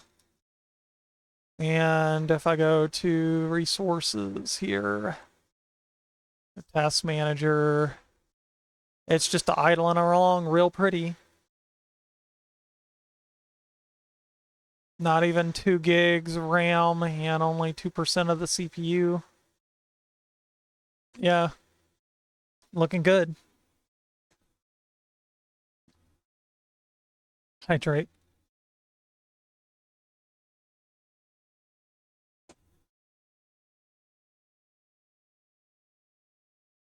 Drink it again. He's systemic.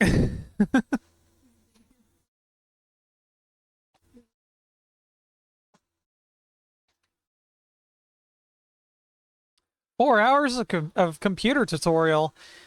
Yeah, I wish I had an SSD because it probably would have cut that in half.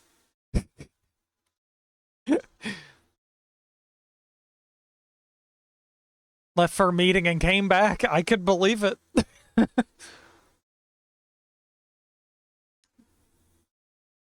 Yeah, this is This definitely showcases what IT professionals have to deal with, like for schools or offices or whatever. Where, oh, it'll be quick. We'll just go in, we'll do this real quick, everything will be fine, and we'll be out in no time. And then something happens, and then it's like, oh, shit, okay, there's this one factor that came up. Then you got to handle it, and then you blink, and it's been like a couple hours.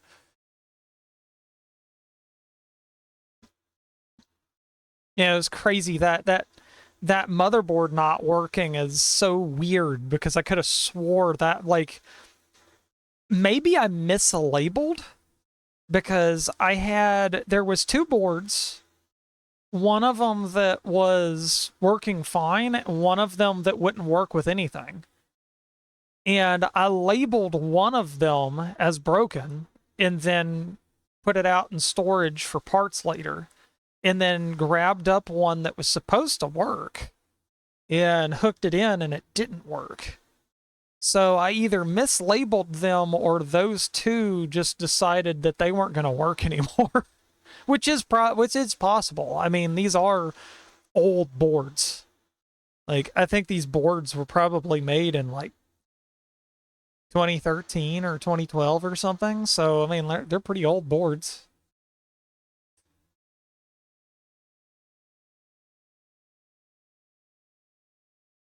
Let's see if we can get Half-Life to run on this without having to hook it up to the internet. I mean, I will if I need to, but it'd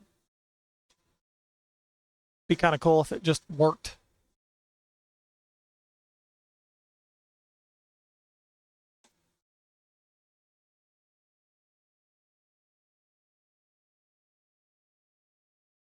The 3.0s on these boards are awesome.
All right, and we got some Half-Life going on.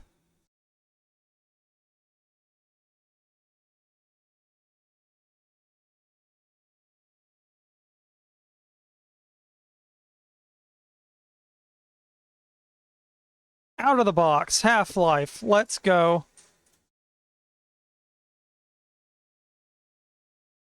Oh, excellent. Hell yeah.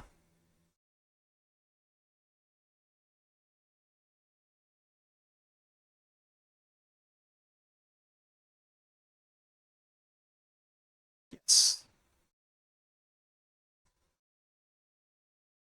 Can we do 1366?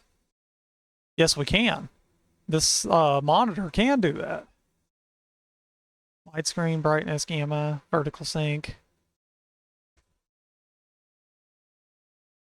Excellent.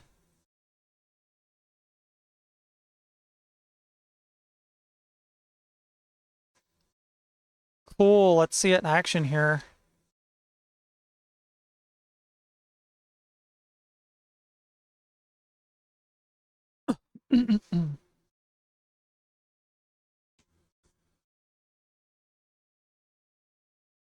Oh, yeah.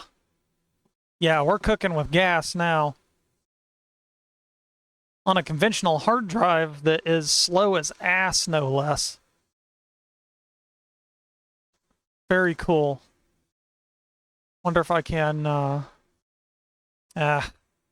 intro sequence in this is very long.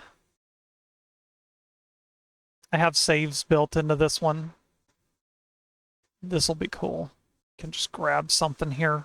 Office complex. Oh, yeah. Yeah, this is workable. This will have no problem. Loading zone went right through it. Awesome.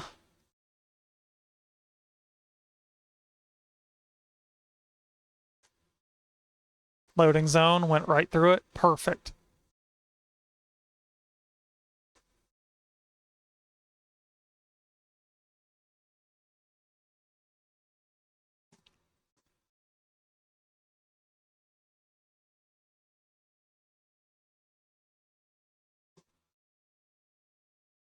Yeah, this works great. Yeah, and out of the box too. I haven't even connected it to anything online yet, and it worked.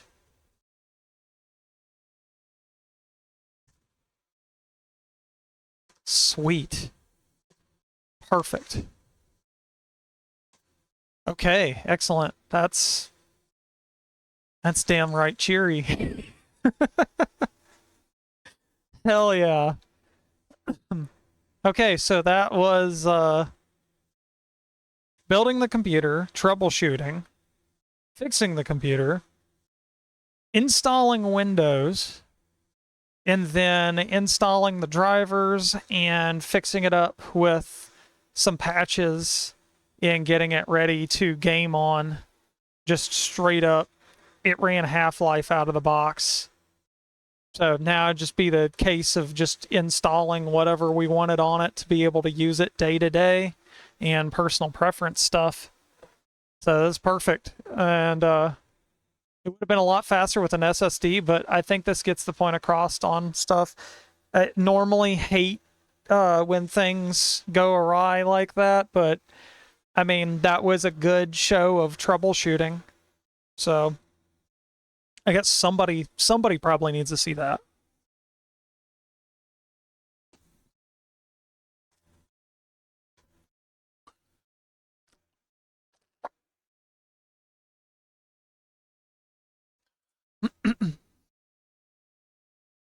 So let's see. I wonder.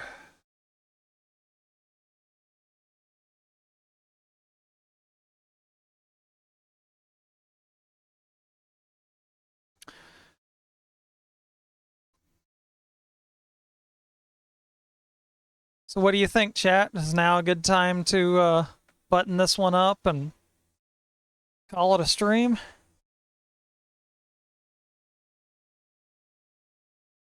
And maybe we can do Linux maybe tomorrow. It'll be a whole lot faster, that's for sure.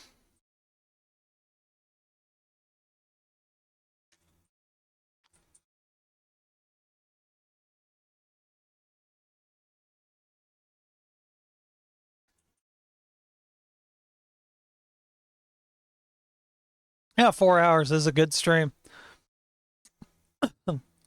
Let's see if there's anybody I can raid into.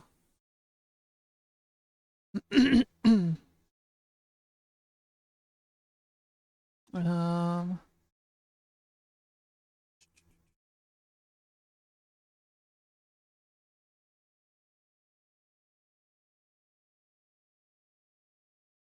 oh shit, Wayne's live. Oh hell yeah, let's go right into Wayne. Right. thank you everybody for showing up and checking this out. I hope to do more streams like this, hopefully with less hiccups. But yeah, let's go see what Wayne Radio TV's doing. Have a good night.